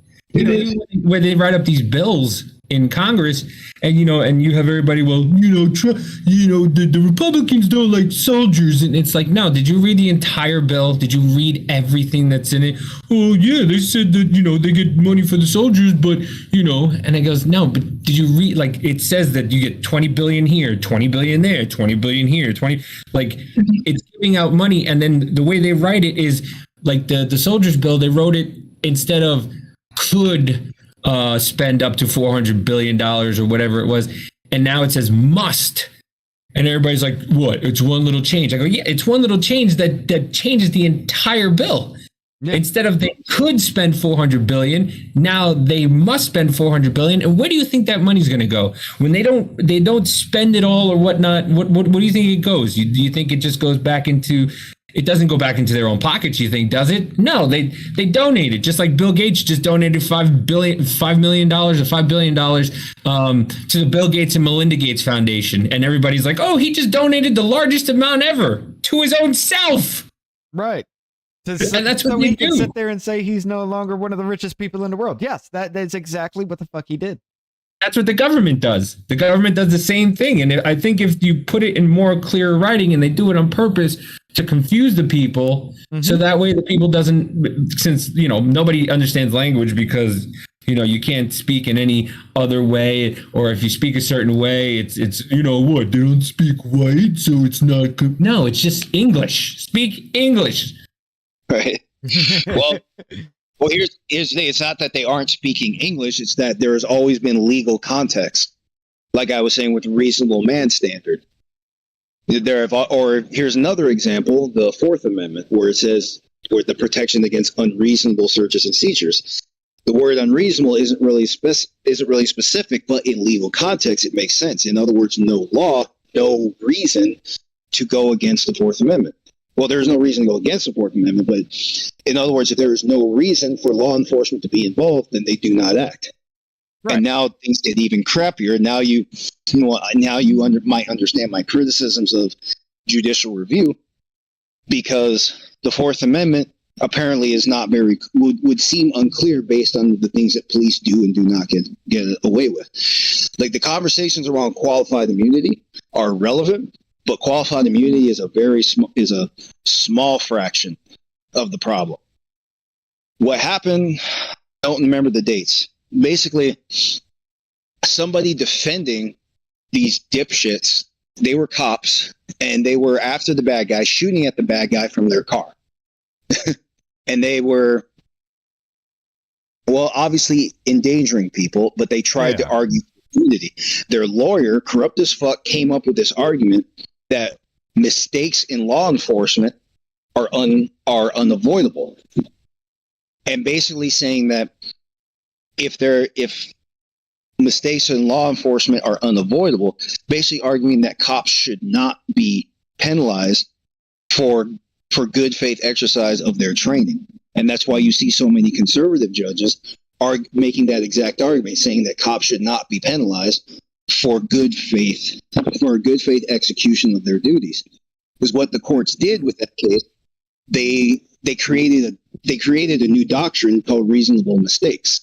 Hold on now. No. Wait. Good faith. No, if you're actually sitting there driving around trying to shoot at somebody who's shooting it back at you, that is not good faith.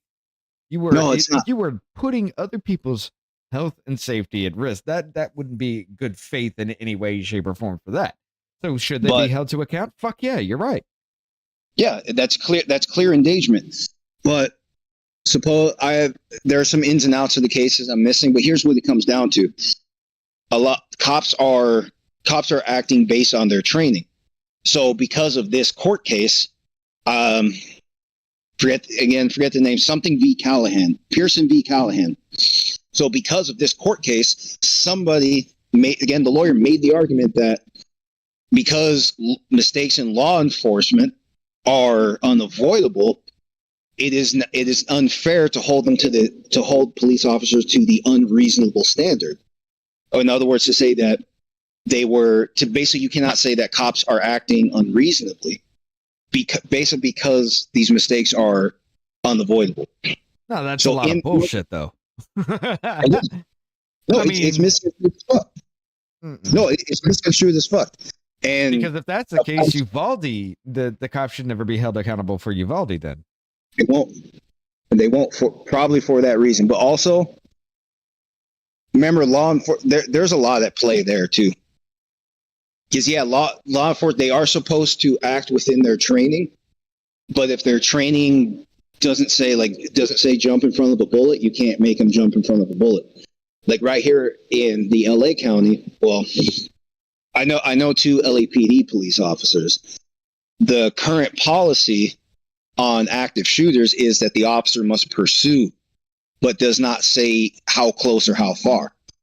So as long as police officers are in the position to argue that they pursued an active shooter, they are acting within their responsibilities, and they can't be terminated for that reason.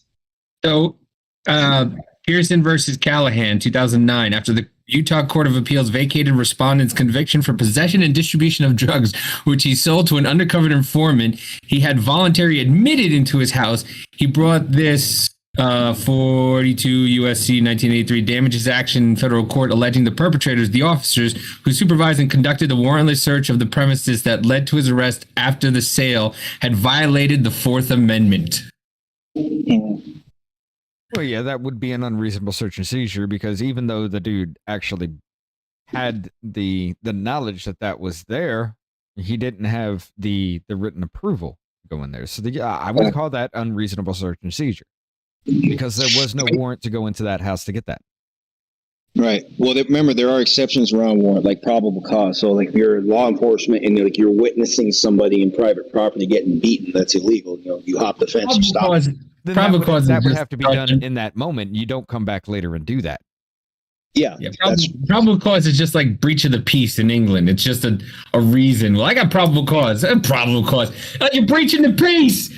What do you mean I'm breaching the peace? I'm just standing here. Well, you're here. That's probable cause is just another way to just be like, hey, can I search your car? No. Oh, I got probable cause now because you said no. No, because that isn't true. Because probable cause means the officer, and this is another one of those terms people get wrong. Probable cause means the law enforcement official would have good reason to believe a law has been broken or is about to be broken, like attempted murder or some kind of assault.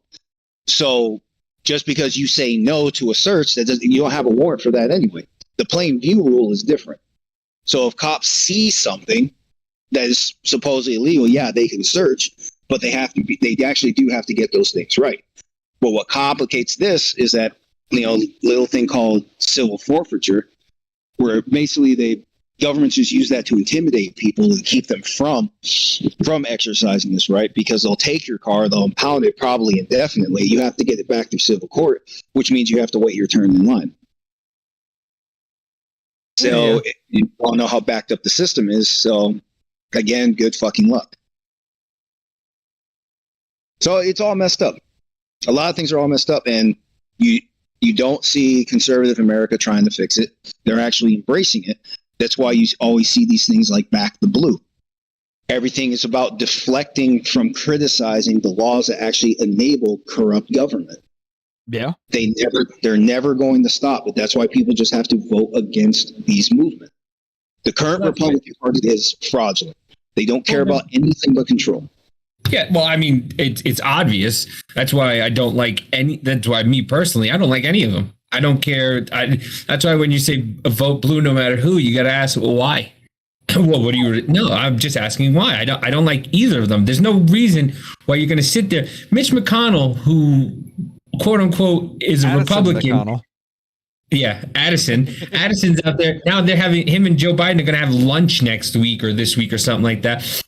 And then, these guys sit there and they make these laws and they look like they're fighting for everything on television, and they look, and then they go and they crotch grab each other in the bathroom at the weight room. And they're like, hey, yeah, did you see what I did? Did you see what I did? Yeah, I did that too. I did this. I did that. And it's just like, dude, how do you sit there and try to spit in the guy's face every day and then go to the gym with them? And my best friend across the aisle, I think, dude, really? Your best friend across the aisle? So you really don't think that you and your best friend are colluding in this giant $1.7 trillion omnibus bill where, we're giving money to here, we're giving money to there. They're all garbage. And they'll never let anybody in. It's a club where they pick who they want in, and and people have to realize this. And I keep saying this continually until it gets into people's head. It's us against them, and we're fighting all the time. We're fighting against us for them, and it's like the Hunger Games. They get everything they want. Look what Pelosi just did. Pelosi, as she's leaving, bumped everybody's salary up to over $200,000. Oh, their budget. Everybody's budget now is over $212,000, and she did that as she was leaving. Goodbye. Here, guys, more money for you. They all are in cahoots, and they don't want it. Look what happened to Ross Perot. It used to be, if you have so much money, you can get so much airtime. As soon as Ross Perot said, okay, he did it, he got on, they kiboshed it. Now you have to be on either party. I mean, look at Bernie Sanders. They made Bernie Sanders sign as a Democrat. He's an independent, and then he went right back. So and it's hard for me to understand how people don't see that. And for me, it's willful ignorance, I believe. I don't believe they don't understand the language of the law. Like, you saw how many people on the left telling Donald Trump, do your job, was what do you think his job is? He has no obligations in the Constitution. There's nothing in the Constitution that compels him to do a fucking thing. The Constitution only affords him immunity from criminal prosecution. And that is it. Actually civil suits do. But bottom line, laws just don't apply to the president. There is nothing in the Constitution making him do anything, but over and over on the left, people said, do your job. They can't tell you what the job is because the rules don't exist. They're not in the Constitution. And that is how the country functions. If it's not in the Constitution, well, depending on how it's written, lots of things aren't specifically in the Constitution. Some things are implicit. Constitution, like privacy, like I mentioned with the First Amendment, Fourth Amendment, those things are implicit and those are at play because they necessarily connect to what is written. So those implicit rights do apply. But otherwise, people are supposed to, for the system anyway, they're supposed to follow the Constitution. So if the Constitution is irresponsibly written, we will see that in how government plays out. And I think that the best example is tax laws. The right to levy taxes means the government has the right to take that money, distribute it how they want, or keep it as they please. Hey, you probably didn't know this. In California, audits for state funding or any kind of state money, they're allowed to be off by 10%. So 10% of hundreds of billions of dollars going into the government on a regular basis is allowed missing. Oh my God! No, I did not know that. I wish I could do that with my bills. Hey, listen, I lost 10% of my money, so I don't know how am I gonna pay all this week. To be honest with you, I really think legislators and congressmen and senators, they're all just nerds that just wanted to be gangsters. That's all they are. They're in these $1 million suits they want to shake hands and and they just want to be gangsters and they don't have the balls to do it. So they decided, let me go into government and then I can do it. That's all they are. They're just nerd gangsters. Yeah. Well, that's why I don't like any of these parties. That's why I do my damnedest when I go on several different streams now. Wherever I am, I do my damnedest to call out the contradictions I'm seeing. That's why Gothics is frustrated with me when she talks about religion. That's the natural order of things. We are two different people, but she's calling America a Christian nation. I've been meaning to fight her on that because there's a difference in saying that the American founders were Christians, and there's a difference between that and saying that America is fundamentally Christian. The First Amendment has shut all that down completely. The right to speak, which means I have the right to speak against religion. The right of religion means I don't have to take part in religion at all. By example, the current interpretation of the First Amendment says that privacy is implicated. So that's why the porn industry is a First Amendment protection. Lots of different art is a First Amendment protection. There's a test for this called the Miller test. It was basically designed to determine whether or not something is obscene. Or weren't most of the founding fathers Protestants and they didn't want to be murdered? That's why they said freedom of religion. Yeah, that's the thing. Yeah, When they just like, hey, listen, if we stay over there, they're gonna probably kill us all. Let's just give this. You can be whatever you want. Yeah, thank you. I'm Protestant. Have a nice day. right. Yeah.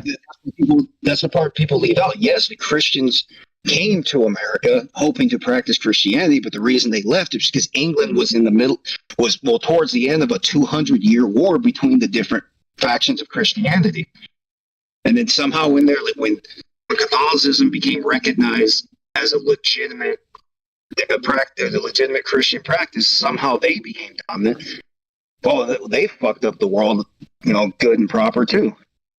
And so everybody that came here was trying to get away from the criminal government that was also Christian. And then form the criminal government that they were trying to fight. Right. And now you understand. Come on, the 10 Amendments, the 10 Amendments and the 10 Commandments and the 10 Amendments. Come on, you don't see the similarities? I mean, they were funded by people who had some kind of Christian values, but it does not make this country Christian in any way. Like, there's no legal religion. There's no actual legal dialect. Yeah, there's no legal religion, but there's religious values in. Yeah. And you're free to express them the way you want. Yeah, but right. there's no, like, they say English is the language of the United States. No, we have no official language at all. Right. So but it can be anything. No, the official language is press 2 for Spanish. That's the official language. Here's something you guys may not know. That, as you said, the freedom to speak means you speak whatever language you want. There is no official U.S. language, but state constitutions were allowed to adopt an official language. Even California's constitution to this day says that English is the official language. Oh yeah, states have the right to do whatever they want in that capacity because it's not written in the Constitution itself. Currently, yes. But now finally understand why I do not support Republicans. I know they're frauds because the Republican Party of Lincoln, that gave us the 14th Amendment so that all citizens could enjoy their constitutional rights. The modern Republican Party wants the 14th Amendment gone. And they are handpicking all up and down what that amendment actually means. Because we all know what constitutional amendment I want gone. I don't know. What is that? The 19th. Well, no. Listen, like I said from the beginning, the first 10 amendments do not. The Bill of Rights does not have any race, creed, color, or anything in them. So even if you did away with the following amendments, there's nothing that says that. It just says you have the right to vote. It doesn't say you have the right to vote if you own land, like they were saying. It doesn't have you don't have the right to vote if you were in service. You don't have the right to vote if you're a woman. You don't have the right to vote if you're black, you're Hispanic. You have the right to vote if you're a legal citizen of this country, which they're trying to take away and let everybody vote who just walks in the door. Which New York local. Yeah. Now let's vote. That's why I said if the first 10 amendments are just followed the way it is, we should be fine. Now, that's if. And note that choice of words. You said if. The federal government, if they were done right, they would be the neutral third to make sure that the rights of the people are actually enforced. So, as things stand right now, because of the corruption that we are seeing all across the political landscape, we do need a federal government right now. We do need a neutral third to shut down the states when they tried to take rights from the people. But the thing is, that's not specifically what they were written for. Now, the Constitution was written so that they can't take away speech or anything. The 14th Amendment means they have to make sure that the states are going by due process procedure. But now, because of judicial review, they change the fundamentals in real time. So what we think of as speech, all these things we have grown to appreciate as Americans, the things like speech, assembly, to be part of religion or not, gun ownership, or the protections against law enforcement that we have all enjoyed for so long, they're now subject to interpretation. And depending on who is in the Supreme Court calling the shots, they get to rewrite the fundamentals, which again is not specifically in the Constitution. So that whole incident with Marbury v. Madison, I just found the whole thing wrong. All they had to do was throw out the case and just say, we can't enforce this, and just throw it out. So now it's just a law in the books that doesn't even make sense. It's incoherent, yes. That doesn't mean you have the right to strike it down. They were not given that right, but they gave it to themselves. They gave themselves the implicit right to strike down laws based on whether or not the Supreme Court thinks they are constitutional. It wasn't the right decision. And for some reason past, I don't know about it. It's something I've been trying to figure out for years now, that why exactly nobody ever fought it. Because that's something that should not be in the Constitution. But I bet it's something that inspired the 14th Amendment because of all the aforementioned. Because it does make sure that whatever is decided in the Supreme Court does actually apply to states and to all the states and the territories. So I see advantage and disadvantage, but it shouldn't have been there. Because remember, ultimately, the Supreme Court was just supposed to have the final word over whether or not the lower courts acted lawfully. So if they disagreed, yeah, they could look to the Constitution. They could determine whether or not, let's say, whether or not an appellate judge made a constitutional decision, and they could still strike it down. But they did not have the power to declare in glorious public speeches what the hell the Constitution actually means at the same time. They were never afforded that. It should not be there. Honestly, it isn't there.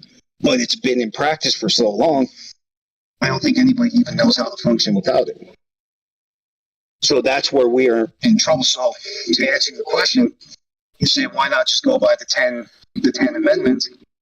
It sounds great, but who's going to enforce it?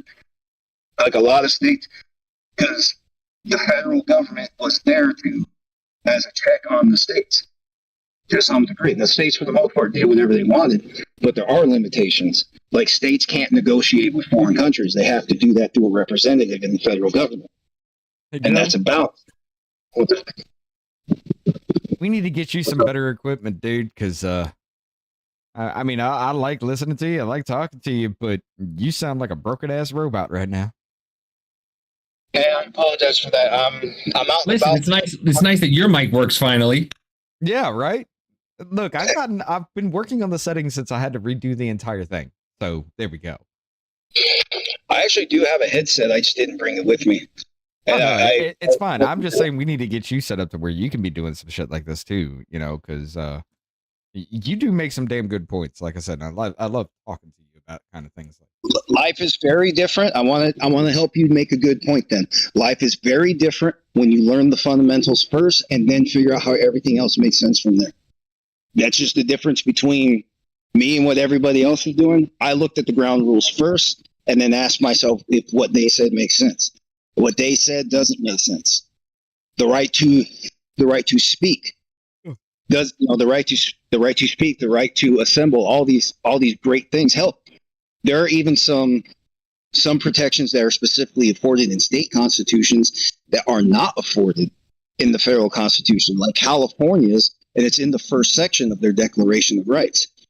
It says quite clearly that rights of the people to pursue, to enjoy and defend life and liberty, pursue safety and property shall not be restricted. But now if you get these, as state, whether it's states' rights or the Federalists, whoever you're talking to, ultimately, if they change the interpretation of that and it's no longer a right of the people, then it's read as a responsibility of the government to enforce these things. But if it's their responsibility, what's the penalty? As far as I can tell, there is no penalty. California has a really weird. They don't have a specific self-defense right in the criminal code or in the Constitution. And I think that first section of the Declaration of Rights is what determines our right to claim self-defense in court, where you just go by the reasonable man standard. But it's very minimal, and for some reason, it's only a defense in criminal cases, not civil cases. So that's why people in California, if they do anything to defend themselves, they don't get cops involved. And is that why OJ got sued civilly? So that way they can pay him? Well, he won the criminal case, but lost the civil case of what's her name? Nicole Brown Jackson. Nicole Brown Simpson. That 37-year abortion that he committed. Yeah, and then he moved to Florida now. Hey, Total World, guess what? I got money now. Yeah, that was a lot of bullshit back then, though. I mean, that was a clear-cut case, and they still fucked that up.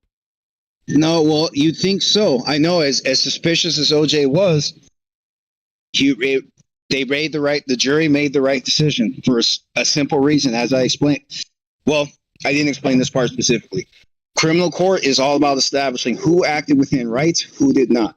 Taking it back to the claim that started this conversation about an aptitude test for voting, you don't write the rules for that aptitude test. It's up to the government. So they would be acting within rights, and you just do what they say. So it's no longer in your control. Now, if let's say you wanted to take that claim to court, you would go to civil court. You wanted to say you want to allege some kind of discrimination in the aptitude test because you think it's unfair. Well, if the Constitution doesn't say anything about discrimination in determining these aptitude tests, you have no standing in the lawsuit.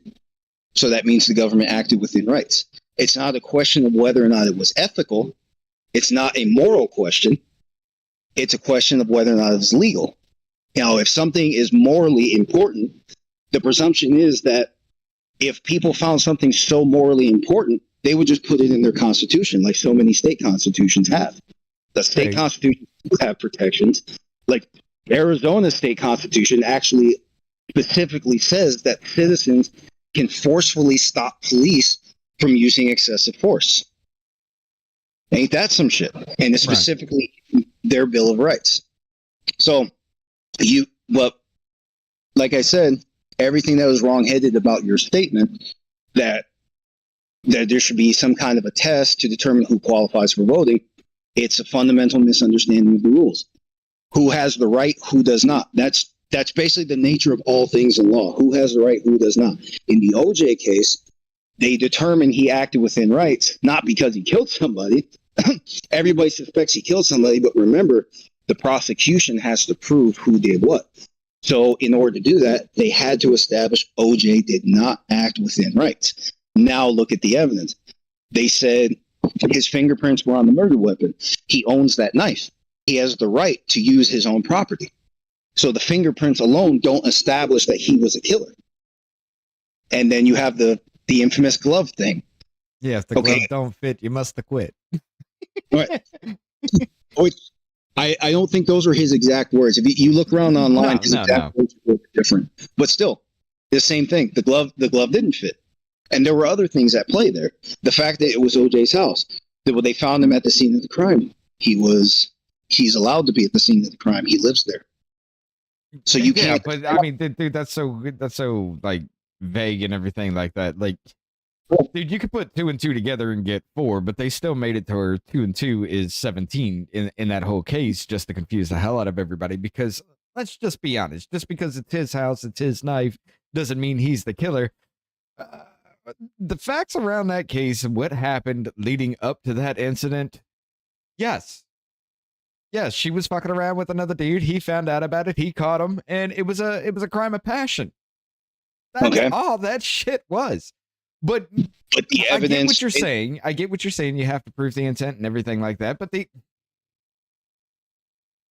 that's just like one of those things where we know they fucking failed, and they failed hard. Now you know why. Look at the King Anthony trial. They did the same thing there. Yes, they did. And then you look at the evidence. Like one of the claims the FBI made, because they found hair inside of her trunk, and they said it was living. There was living tissue on the hair. So they took that as evidence that she might have put the dead body inside the trunk. Then you go to court. The FBI official in charge of the investigation explained that they do not know what was on that hair. They just know it was not blood because the tissue was necrotic. The tissue was bound to die at some point anyway. So there's still nothing linking her to the dead body. Okay, so yeah, I mean, that could have been a hair just pulled out of the head forcefully. Well, or it could have fallen out naturally.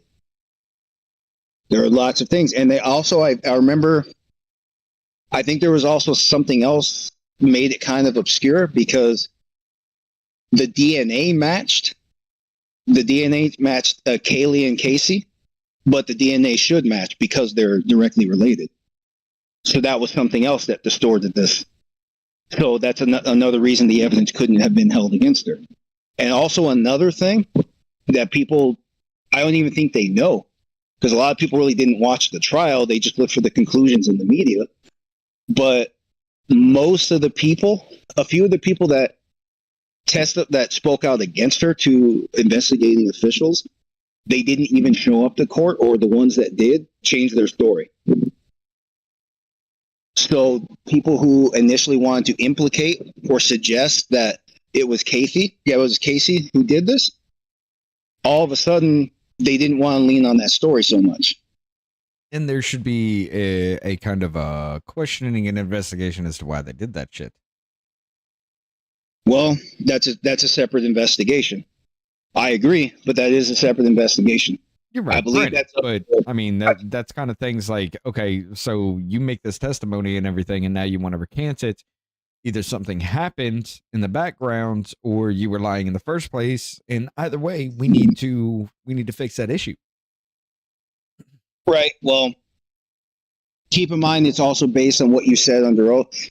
People are allowed to make mistakes under oath.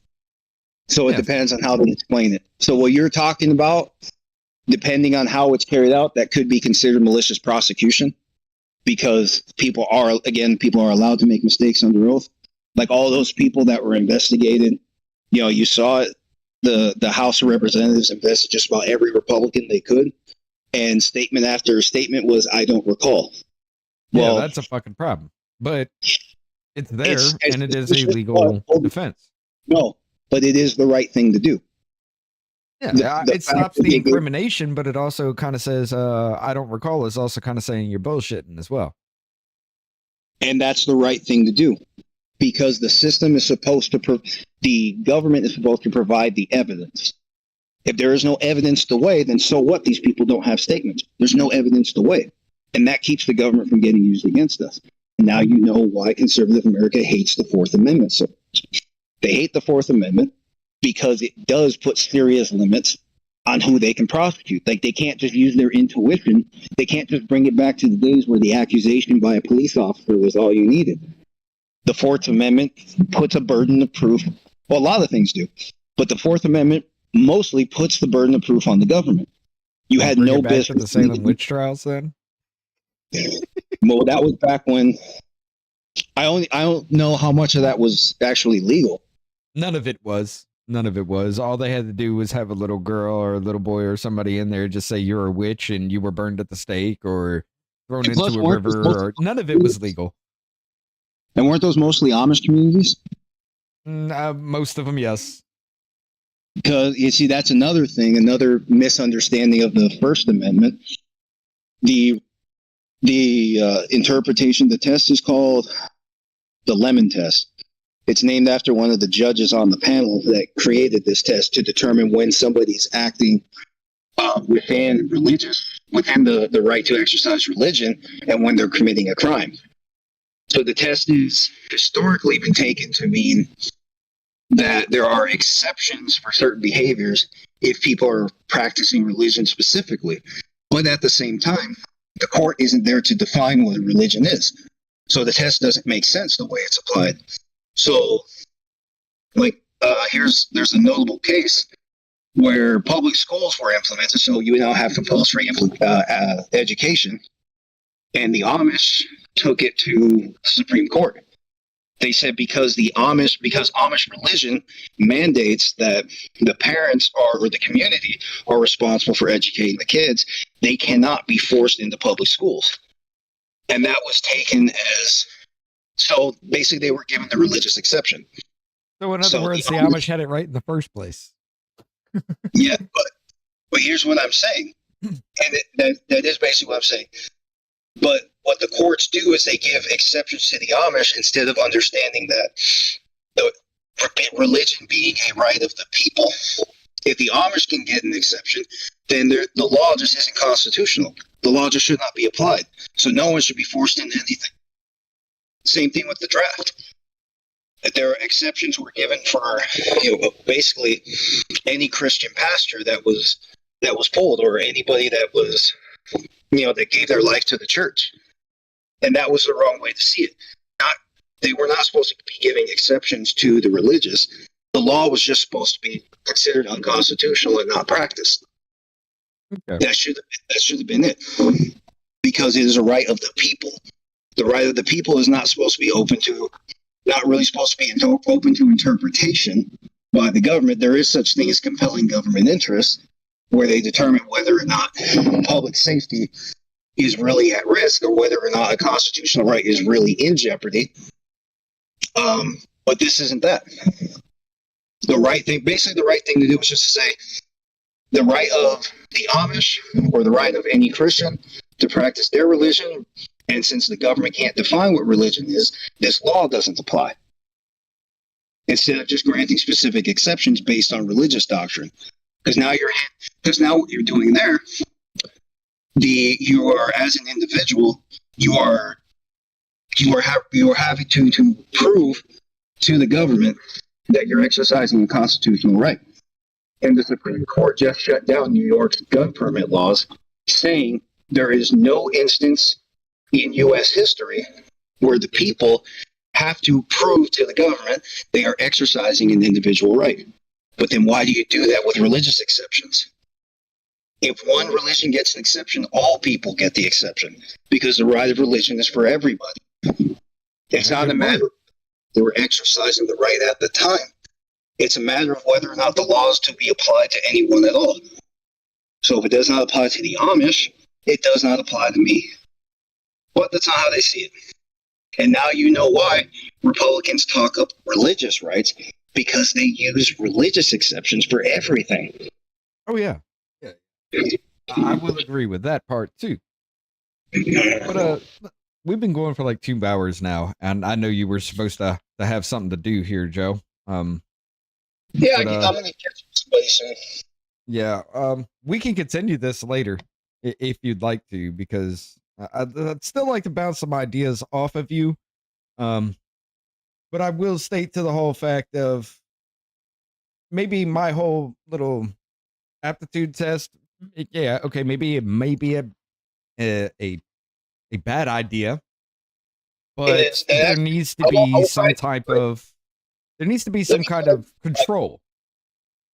Okay, let me side with you lightly. If there were any kind of aptitude test for voting, it would only be. Oh, David left. Okay. I'm not in agreement with it. Did David disagree? Yeah. Okay. Well, I'm not in agreement with this because, like I said, there is no way to write the rules to make sure the people get the final word. Because once you turn it over to rules written, you have to give it to an official, and you're not the official, you're the people. So this creates a divide between the people and the official. So if there is ever an aptitude test of any kind, it should only be based on your understanding of the Constitution, at best. And even that, I'm against that, because that is what we need to build competent voters. They need to actually understand the legal language that is at play, so they don't vote for officials that screw it all up and distort the facts. And remember, judges are in the pocket of the place, and the judges have judicial review, so they can pick and choose what these laws mean, as much or as little as they want. Or the people could vote in the right kind of judge, the judge that understands rights of the people, and they understand judicial review should not be used to confuse or restrict rights of the people. But Understand. there is a firm way to write that down. Is ultimately, it really is just best that the people have the right to vote, and people have to do their own work. That's really the best way to do it. And that's the problem is people don't like doing their own work. Yeah, and I contend the people that don't shouldn't be able to have a say in my life. I'm sorry. There's no way. Yes, I'm not an expert in any way in any of these things. You know, I'm still ignorant to a lot of things. And you know, I at least look into it. I at least read everything that I can until I get tired of just like, God damn, this is dumb.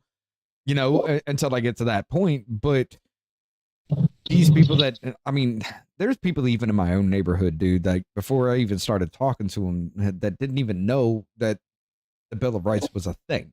And I'm not even joking. These people didn't even know that.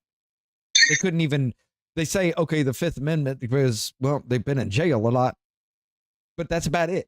And that's the only thing that they could say. And Right? There is a problem with people like that having a say in my life to where now I can't fix up my house because inflation's through the roof and we got a shit president. And I meant to answer a question earlier because you asked about a In House solution. and Congress, but yeah. What? You asked about a solution to that tax law. There is one suggestion. Well, actually, I have two. And tax laws can't be permanent. They have to be renewed every month. So if legislation, well, a lot of legislatures aren't open around the clock, so maybe that's not so plausible. It'd be more changes than one, but this is what I'm suggesting. Fundamentally, the tax laws should not be permanent until rewritten. They should have an expiration date. So the taxes, I 100% agree with that. right? So now there's opportunity for public feedback over what kind of harm these taxes are causing, and now people get to decide. Not really in real time, but they can get more opportunity to petition the elected, and then they can decide from there if that's even worth supporting. And again, if they're not going to do it, then you vote them out. Another thing, elected officials should not have more than 2 years in office, because a lot of these people have 4 years or 6 years. And reason being, well, you know, we came from days where you were rich if you rode a horse. Otherwise, you had to walk your ass. So, right. But otherwise, you know, it would have taken 4 years at least for people to gather their thoughts before they even decide what it is they're voting for. These days, we can do everything over the phone. 4 years is way too long for any elected official. Well, I will give a little bit of pushback on that, though, because as it goes, okay, you spend, what, roughly around a year just campaigning to get elected for that season. What, you got a year to do something before you go campaigning again? Perfect. Well, then you got another year where you ain't doing shit except trying to pay attention to getting elected again. So you got a year where something may be done and a year where nothing's getting done. And that's perfectly fine, because we already have in our constitutions the basic rights that we need to function and live freely anyway. So all we'd be doing is waiting on somebody who's, I don't know what I guess they're supposed to be solving other problems, like whether or not get fixed. Do we really have to wait for somebody new? What's wrong with the guy that's already? If he's got to be voted out, so be it.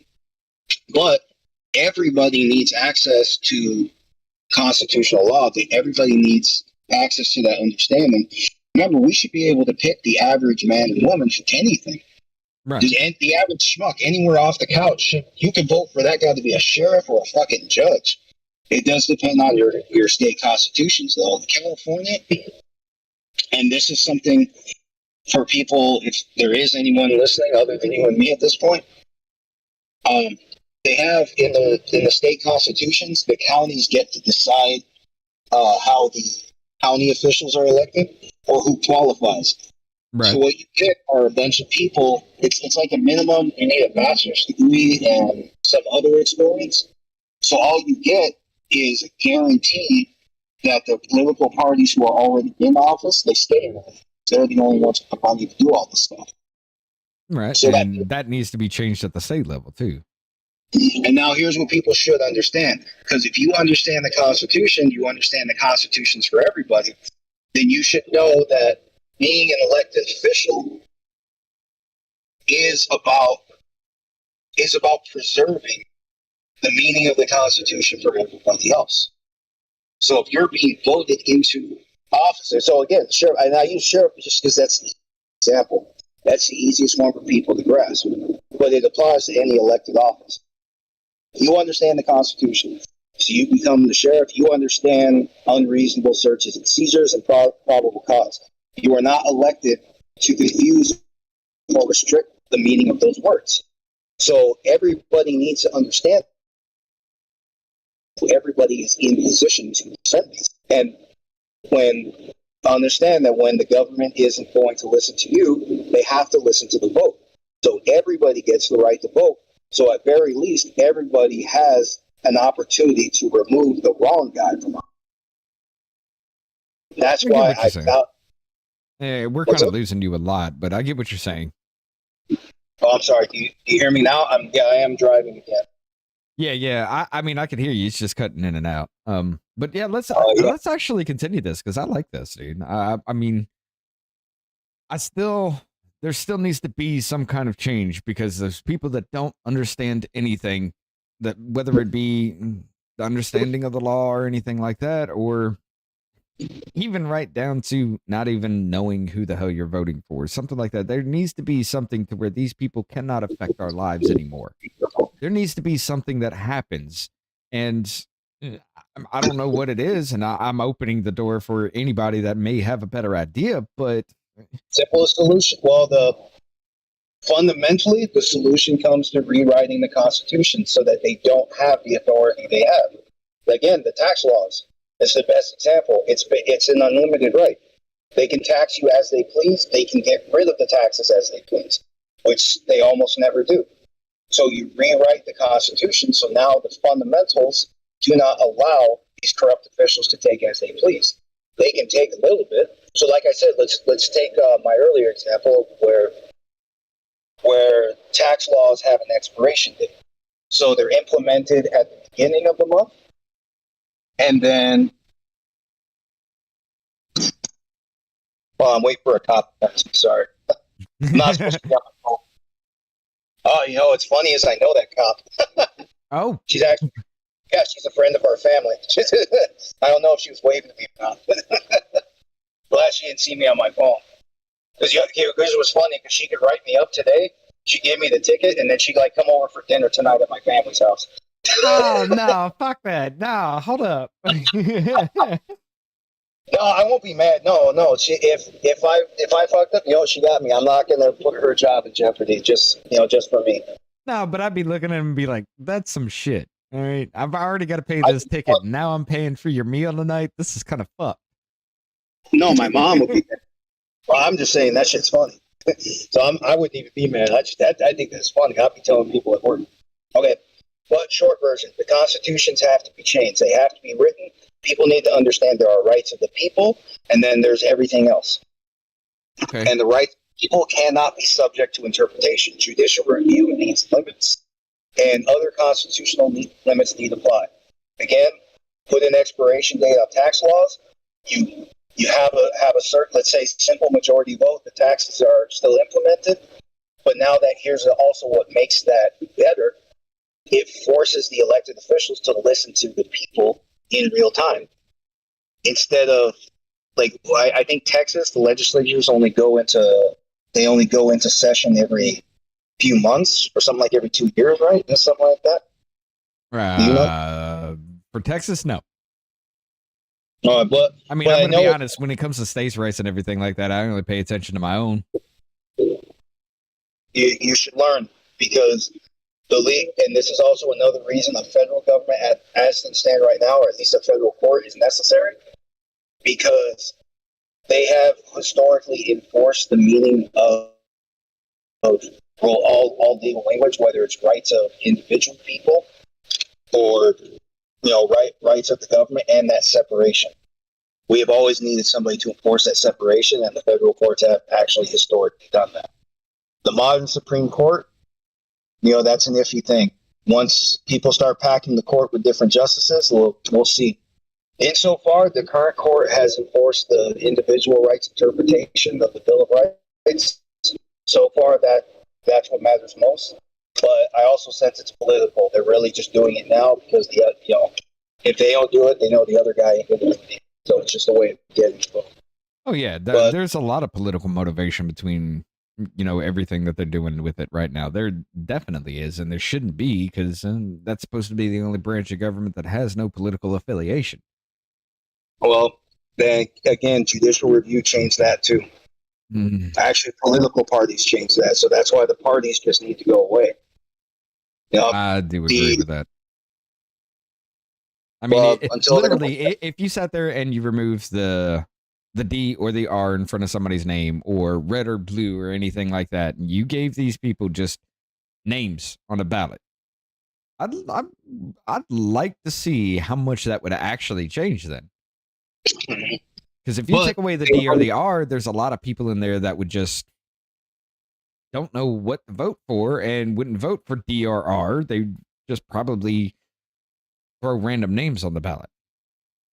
Well, this is also make something very interesting happen as far as that goes, because if you're throwing random names in, you wouldn't have any political side holding power, How's this one for you? In Mexico, at least at a city level, you don't get to throw your name in. The people have to petition to put your name in, and then you run.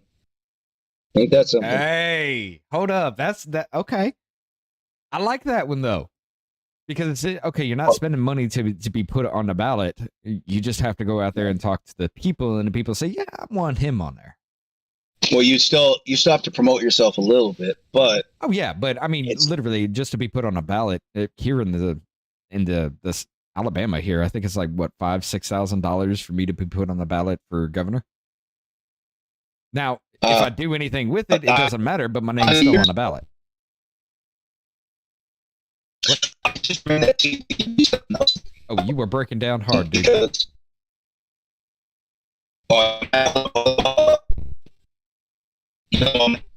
hear you. What about? Hold on, I'm still here. Hold on. There we go. My internet is connected. Okay, yeah. I had to connect to somebody's Wi-Fi. Sorry. Anyway, I keep it short because I know you're trying to get out of here. Bottom line, the ground rules have changed. The ground rules. Here's the simplest thing people need to understand. Because all of law is about establishing who has the right and who does not.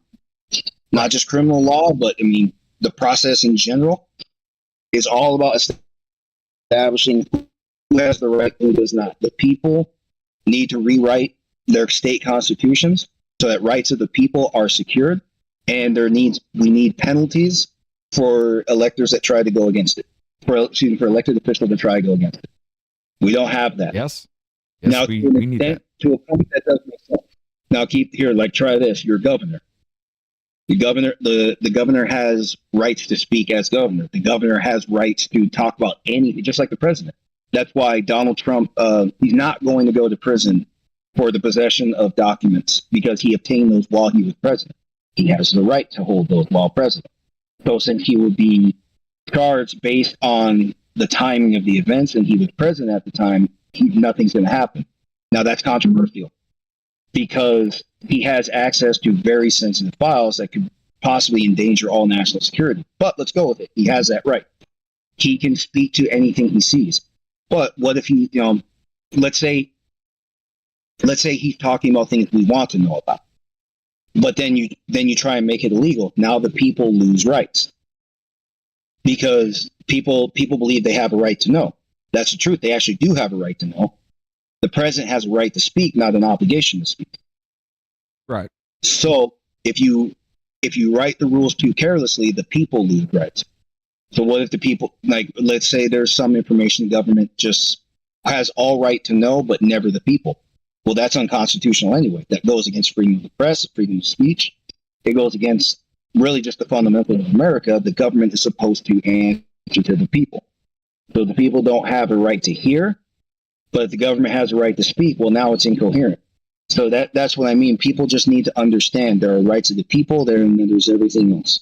People have to do a better job to figure out what belongs to the people and Well, you know what's important enough to stay a fundamental right of the people, and what should be more open to regulation.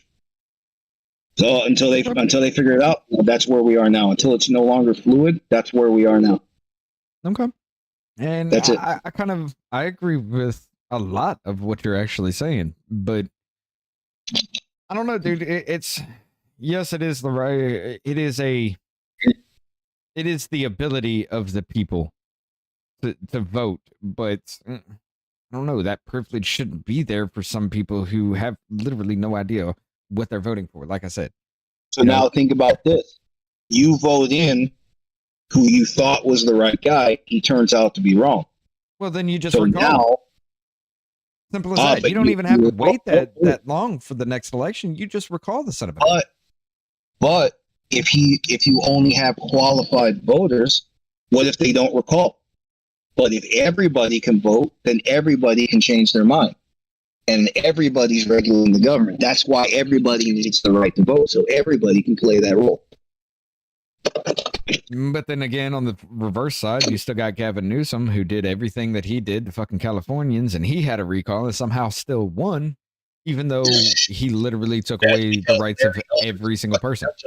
Don't understand that Republicans are not the answer to California's problems. I know. I'm not going with that. I'm just saying that you can vote in whoever the hell you want. That's your right. I don't live in that state. I honestly, whoever you put in there, that's your business. But the fact that people didn't understand what he was actually doing is the problem. And supposedly he got, he won his recall. So because it's another reason I have criticisms of direct democracy. We'll get to that next time we speak. But bottom line, Republicans are not the answer. People don't like them. They're not likable people. All they do is talk fast and solve nothing. At least Democrats. There are some good Democrats that I actually do think, though I disagree with, they bring up some good points. And there are Republicans who I just absolutely fucking hate, but there are some who I disagree with, but they bring up some good points. It's not a left versus right kind of thing to me. It's literally at this point, it's common sense versus stupidity. And I mean willful stupidity. Not like you don't understand or you can't ever grasp the concept of it. The willful stupidity is you won't even fucking look. Well, common sense and stupidity, the meaning of those terms are relative because it depends on who you vote for. But everybody knows when they're losing money. So give them all the right to vote so they can all figure that out. Keep the right to then you have the problem that we have now, where everybody just votes Joe Biden because they hated Donald Trump because he's racist, and they were told that. It's always been risk and reward. Look at the right to own guns. The general consciousness of the average person is going to dictate the safety of your community. If you're in a safer place, it's because the average person believes in that, actually has the good conscience to make your home a safe home. Otherwise, you get places like Chicago and Los Angeles, right, where honestly the average person is actually probably a decent person, but the criminal constituent is so pronounced it doesn't matter. It's still not safe to go outside no matter where you go. There has always been a risk. So really the one answer to all questions you have, the average person has to wise up, whether it's guns, whether it's speech or voting. If they don't, a republic means that the responsibility has always been on the people. The freedom of religion protects that. But if they don't use it, then it's pointless. So what's going on is that people won't use it. So that's it. That's all I have to say in closing until next time. I want to, we will definitely come back to this because you were touching on something there with giving everybody the right to vote and everything. And it just hit me in my mind. We will talk about this next time. I'm just going to throw it out there so you can think about this a little bit. Okay. Ballot harvesting is a fucking problem because, people that normally wouldn't vote, their parents come in. Did you fill out your ballot yet? No. Well, we're not going out to eat till you fill out your ballot. Fill it out for this person.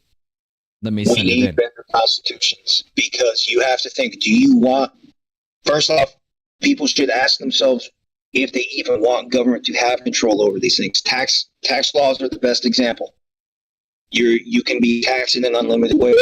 Instead of voting for who you want to have that unlimited right, you should actually be changing the Constitution so the right isn't even unlimited.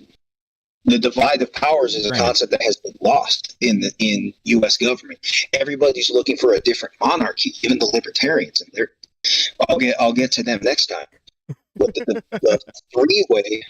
three-way divide of powers is what makes this republic functional. The sheriff and that whole institution, I use that as the best example because you can take what you hold true about the Constitution, and you can just apply it to a sheriff, to a sheriff's office. So you're voting for the guy that has control over the deputies. The power is divided three ways. So you have your rights as an individual. Deputies have rights have the right to determine. Well, they have discretion. Sorry. And they do have rights over emergencies. So people who are not acting within rights, the deputies then take over from there. Then you have the sheriff who must listen to you. He must respond to your vote. If you vote him out, he gets out. And he has at-will termination. If the deputies are doing things wrong, you get rid of them. Then that's a three-way divide. The biggest problem that has been going on secretly in U.S. law is that people have been looking for ways around the three-way divide that has made up the federal government, Congress, White House, and the Supreme Court. That's all there constitutionally, but now that you have one party rule, what you could have is one party. And then the three-way divide is irrelevant because they're all bound to the same political platform.